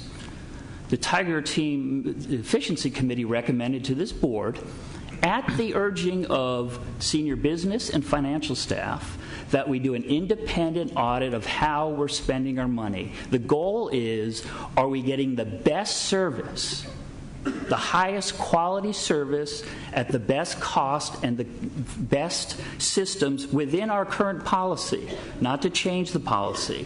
And if anyone's telling me that we're spending $200 million and you think everything's wonderful, we don't know is the answer. I'm not saying there's waste, fraud, and abuse. I don't know, but I know there's inefficiency because every department we start peeling back the onions on, the layers of the onions, we find examples of inefficiency. So if we want to run this district, and how this relates to VEBA is a total red herring. So this Tiger Team recommended Trace. The Efficiency Committee recommended to this board, and this board voted last May, I believe, to direct staff to start an independent audit process. Why wasn't it put in the budget, Mr. Superintendent? The board voted last spring to do an independent audit, and here we are a year later, and you're saying it wasn't in the budget because staff didn't want to do this from the beginning. It's been stonewalled, it's been blocked, it's been delayed because for some reason we don't want to know where we spend our money. Now, I don't say that the scope of work here is the right scope. I believe we need to go back and say, what is our policy on special ed? We want to make sure that we're implementing the policy that this past board and the current board agreed to, and are we giving our services using the dollars most effectively, knowing there's going to be cuts in the next several years. We're going to make cuts. So instead, what we're going to do is say to staff, cut X percent out. And they're going to go and make cuts. And how do we know as policymakers that those decisions are the right cuts to make? So the VEBA issue shouldn't even have been discussed tonight. And nobody asked staff to spend hundreds of thousands of dollars to do a 13-month review of VEBA. That wasn't what the motion was at the last board meeting, and it certainly, there seems to be an aversion to this board of finding out the facts. How can we make intelligent decisions without finding out the facts? And that includes every department that we need to do. And this happens just like with the VEBA, $165 million for health care. And this board doesn't even want to find out if we can get the same service at a lesser cost, but the same quality. Well, this is the same issue. So this board seems to have, I don't understand this. We gave direction a year ago. Staff did not put it in the budget, even though we gave direction as a board a year ago, and now coming back and saying, well, we don't have the money and we do really want to do this, and we really should do this other study, which we don't really want to do, but it will take 15 months to do. I absolutely oppose the motion on the floor. Okay. All we're asked, I'm not saying this RFP is right. I agree there's a lot of problems with this RFP. Let's get back to the basic request we wanted to know a year ago. We need someone from the outside, because we don't have the staff resources to do it, to dig deep and make sure where we're spending the money. And if we don't even know where we're spending it, for instance, if we don't know how many teachers are actually taking or training, then you don't know where the money's being spent. Okay, well, you've raised a lot of points that I don't think we can completely go through. I mean, you've kind of questioned the motives of board members, of the superintendent, of people in the departments, the fact that we supposedly don't have information about transportation, about attendance. Well, there's a lot of information that has been revealed. And this issue of, we don't know how we're spending our money in special education. So, I mean, there are a lot of things, questions that are brought up, questioning motives and so forth. So I think we just need to look at the facts of the situation. And here's what I'll say about this proposal, or looking at the direction on this particular thing. And also in terms of what the board direction does, when I've gone back or asked about minutes and so forth, is that the first step that we asked was, that I recall, was asking for a comparison to the other SELPAs, and we have had that. Now, one of the things that is important to me is when we're looking at things in the budget, I don't think anything is sacred. I think everything needs to be looked at. And there have been lots of very good and great programs that we have cut and everything else. I don't think that special ed can be set aside in terms of not being scrutinized for dollars and efficiency, just like every other department. So I'm totally in favor of doing that.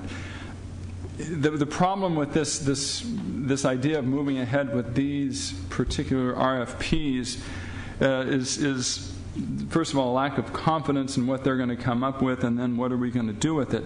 If I knew, which of course we don't, we'll spend $200,000 and we'll find $5 million in savings that provides the same level of services, of course would approve it. Or are we going to spend $200,000 on proposals that are kind of mixing up and messing up what we're doing and just come out with a mixed result? The whole Hare study was very monumental in terms of the direction the district is taking. I don't know exactly how much the whole cost factor was really built into the Hare study. I'm sure it was addressed to some extent, but that wasn't really the purpose of it. The purpose of it was to find out what's the best delivery of services for people in special education. And we have seen progress. I mean, I think one of the big things was over-identification of students in special education. There has to be some savings there. And what we have seen, too, in terms of the costs going up is that as the numbers have gone down, the intensity, for example, with severe autism and so forth, has gone up. So it's one of those cases where it would be going up even more if we hadn't done that. I think there are a lot of issues still to address in terms of how we're implementing these programs. I think in the last year or two there have been issues about about mainstreaming students, which is the general tendency that we want to do, and yet there have been some cases, at least I've been aware of here and there, where a student shouldn't necessarily have been mainstreamed, and it caused certain problems, and so we can't swing the pendulum too far one way or the other. The other thing I've looked at is we have made cuts in the budget in special education. I've gone back and looked, and we said we need to cut a few million here and a few million there, and there have been cuts. Now, I realize costs go up with step and column and so forth, but we've cut from what we would have otherwise been spending. So my thought on this whole issue of this study, and first of all, looking at the group who was going to consider the people or consider the proposals in terms of choosing which one to do it, I think this is a good group to continue looking at how we can save more money in special education. As in general education, special education, we're going to have to continue to make cuts in the next year or two, and I think this group is going to come up with the ways that do the least damage to students. And I'm not saying no damage to students, because in all of the students we have done damage in terms of what we've done with our budget. But I think we need a sensitive group who's committed to, if they have to find some savings, to do that. And I would rather this group sit down and talk about that rather than talk about an outside group coming in and evaluating it, because I just don't see where the value is in it. And I do think there is it is relevant, the issue of VEBA, in terms of the fact of when we're talking about spending money that is not budgeted, and we have to budget the money somehow so that we can have some future savings. That is something which is, health care is completely out of the scope of the functioning of the district. And there's a lot of actuarial information that needs to be looked at very carefully. I don't want to just talk to vendors who are going to come and offer a program, because they could say we'd save $10 million, and that may or may not be true. So I think there is a comparison here in terms of what we would get from this compared to what we would get from a study of our health care program. So I'm very much in agreement with Ms. Jackson in terms of her motion. Any other comments? Mr. Beiser? Yeah. Ever since I got on the board in 2010, I've always wondered why the El Dorado SELPA is so much less expensive to provide services to special ed students compared to the budget here in San Diego Unified. And we as a board voted and directed staff and the special ed department to go ahead and look in this issue and compare our special ed services to the El Dorado SELPA. And that was actually quite enlightening at understanding that we're actually servicing different groups of children. And that in San Diego Unified, the reason why it's more expensive than the El Dorado SELPA is because we have many, many more moderate and high need students that require more attention. And that was actually very enlightening to me, because I really want to know if somebody is able to provide special ed services at a much lower cost, then I want to know what they're doing so that we can try to replicate that and save money and resources that then could be used for other educational purposes or smaller class sizes. So that's, I think, a part of the process. But do I think that we as a board or a school district are done? No. I think we always need to constantly go back and say, how can we do it and save the taxpayers more money? How can we save more money in our general fund? And I think that speaks to the comments that Mr. Barrera had just made, that we are wondering why, as the number of special ed students have declined over time, are the expenses or costs going up? And I think that might be a part of that equation, is that the kind of students or clients that we're having to service are changing, and things are getting a little bit different. The other thing is in terms of what kind of educational programs we're providing to support students, all students, and students with special needs. And I think the Hare report showed conclusively what works to help kids. And so I don't think that we want to change course. Do we still want to look forward and try to figure out how can we save money? Absolutely. So then my question is, what's the best vehicle to accomplish that goal. We have the Tiger teams. We have our own staff. We have our own director of the department. We have our own finance department. We have all these other folks that work day in and day out in the department.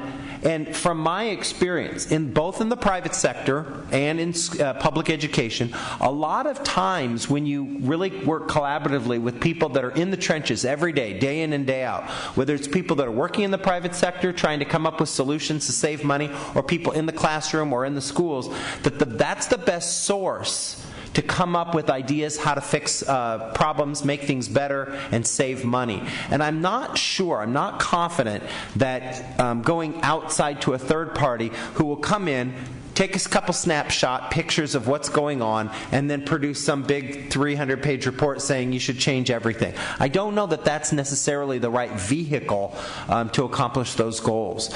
And then just all that aside, $250,000, that's a lot of staff members that we could bring back next year.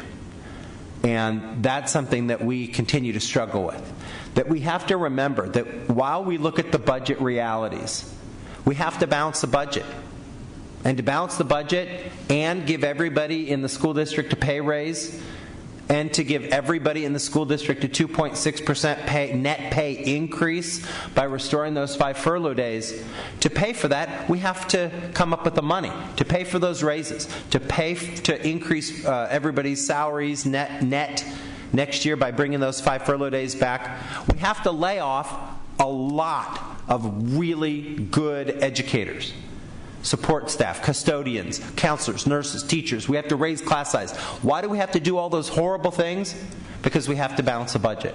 That's a fiscal reality. I don't want to become so antiseptic in my approach to this school district's budget and how we do things to just say, oh yeah, let's just spend $250,000 on a contract.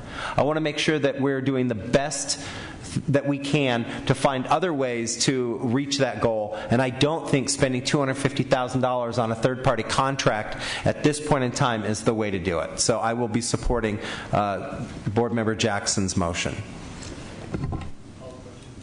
Okay, no further comments. Please vote.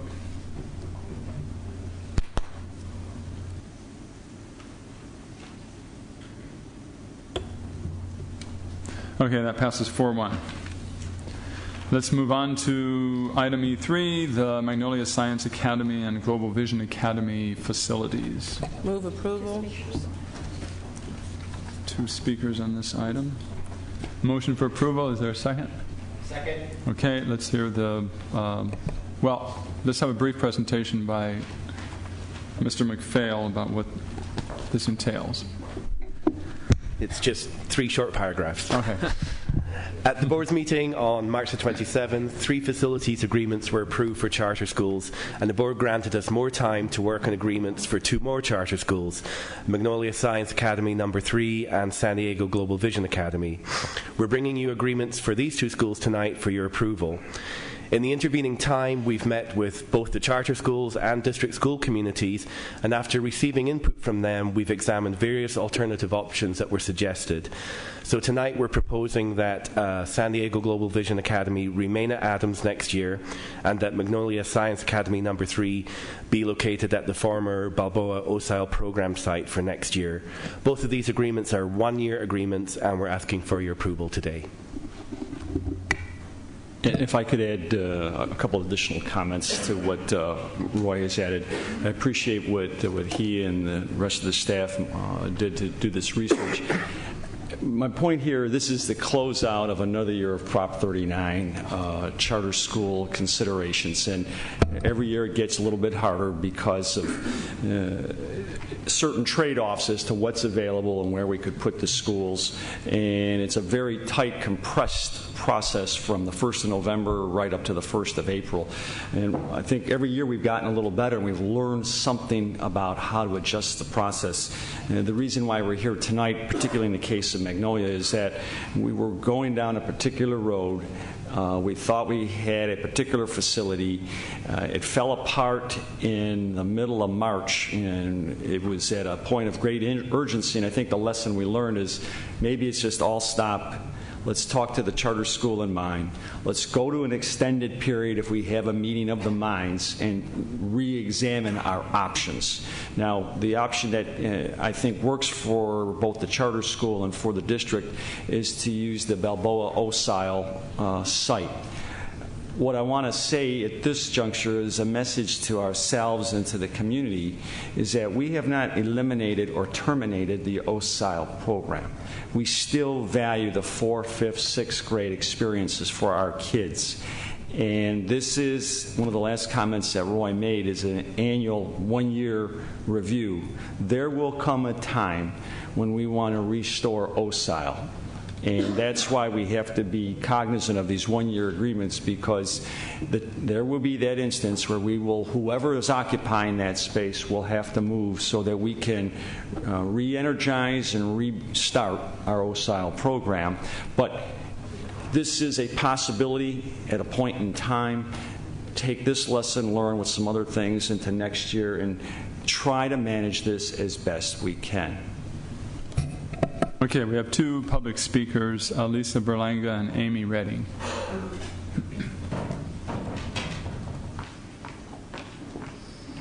Good evening, and thank you, President Evans, Superintendent Coba, board members, Lisa Berlanga, California Charter Schools Association.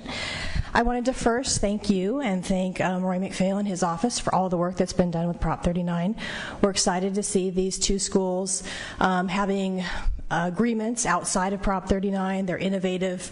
Roy's worked with the schools for a while now, past the Prop 39 deadlines. We appreciate all the work that's gone into that.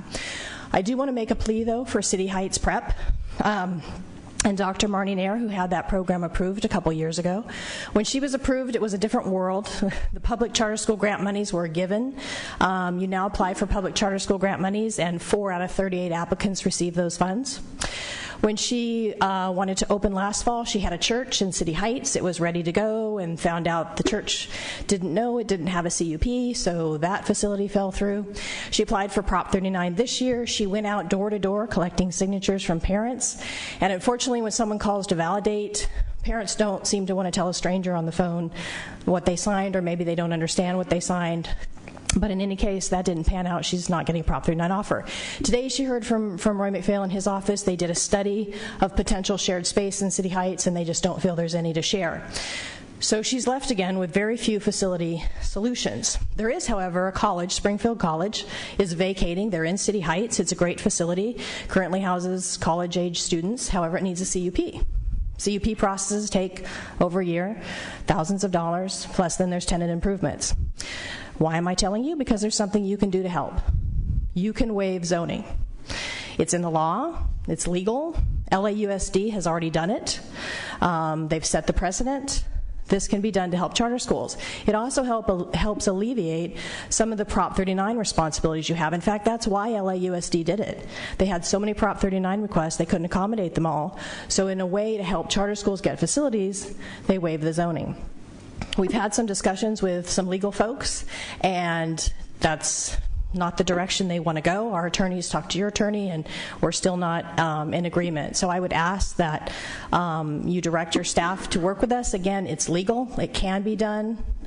It can help you in Prop 39, and it can help the charter schools find adequate facilities. So I think it's a win-win. Again, we've seen earlier today, laws can be worked with, and this is something legal that you can do. So we would ask that you would support the charter schools in doing that. Thank you.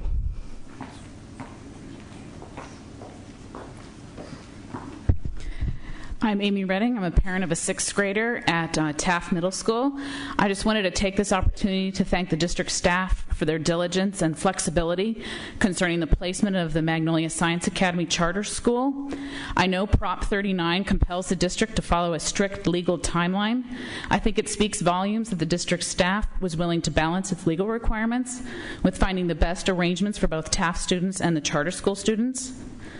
Because the district staff slowed down the process, therefore allowing more time to uncover problems a co-location scenario at Taft would have created, such as the loss of all but one 6th grade classroom I-21 technology, and to find a win-win solution for all the students, a wise and thoughtful solution is before the school board today. And for this, I thank the district staff, and thank you for going the extra mile. Could we have Mr. I believe the city. I thought the City Heights prep issue was going to be worked out. So do we either this CUP issue? We have a vacant space in City Heights, and certainly the city you would think would rather have a school in there than it's boarded up storefront. So what happened? I thought this was all getting worked out, either a space at a school. So does that, Mr. Stover? What happened? Yeah, we had several meetings, and it ended up in the hands of our legal department. And that was a mistake. Oh, no.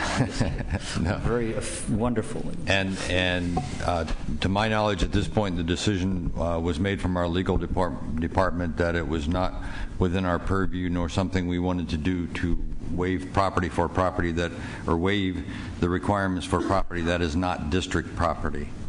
Well, I guess we need to know, can we do that? And if we can, why are we not as a board discussing that as a policy option? Once again, another closed session item, but at this point, we don't believe. Mr. Stover stated our viewpoint accurately. Why don't we direct the superintendent to bring it to us in closed session for initial discussion? We need to understand as a board what the issues are. Okay. But the deadline is done then for City Heights prep? No, because we can still do that. The only deadline that's done is for Prop 39 offers. So this could be the same thing we've just done outside of Prop 39. Yeah, it just needs to be done before next school year. Okay. So we have bring this back on the future agenda to. Right, we're going to have a closed session discussion, and then we'll put it on at our agenda planning meeting. We'll put it on. Okay.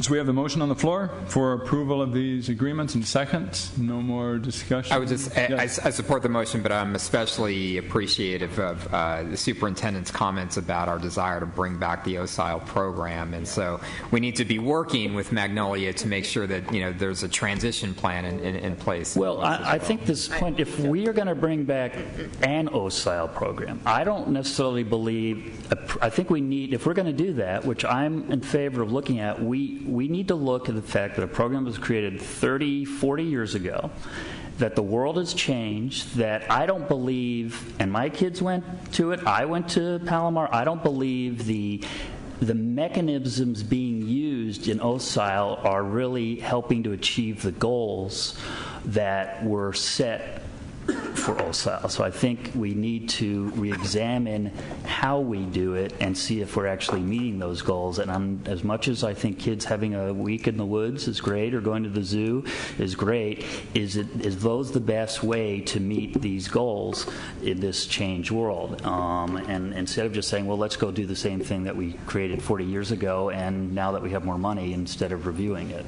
I think I agree with Mr. Brera in terms of the public message, and it was brought up tonight, that it's just important to know that these are one-year agreements, and by occupying the OSILE space, if it was decided that we have the OSILE program, if it's decided that we need space, that we have not closed out that option, and that's a really important message to the public, I think.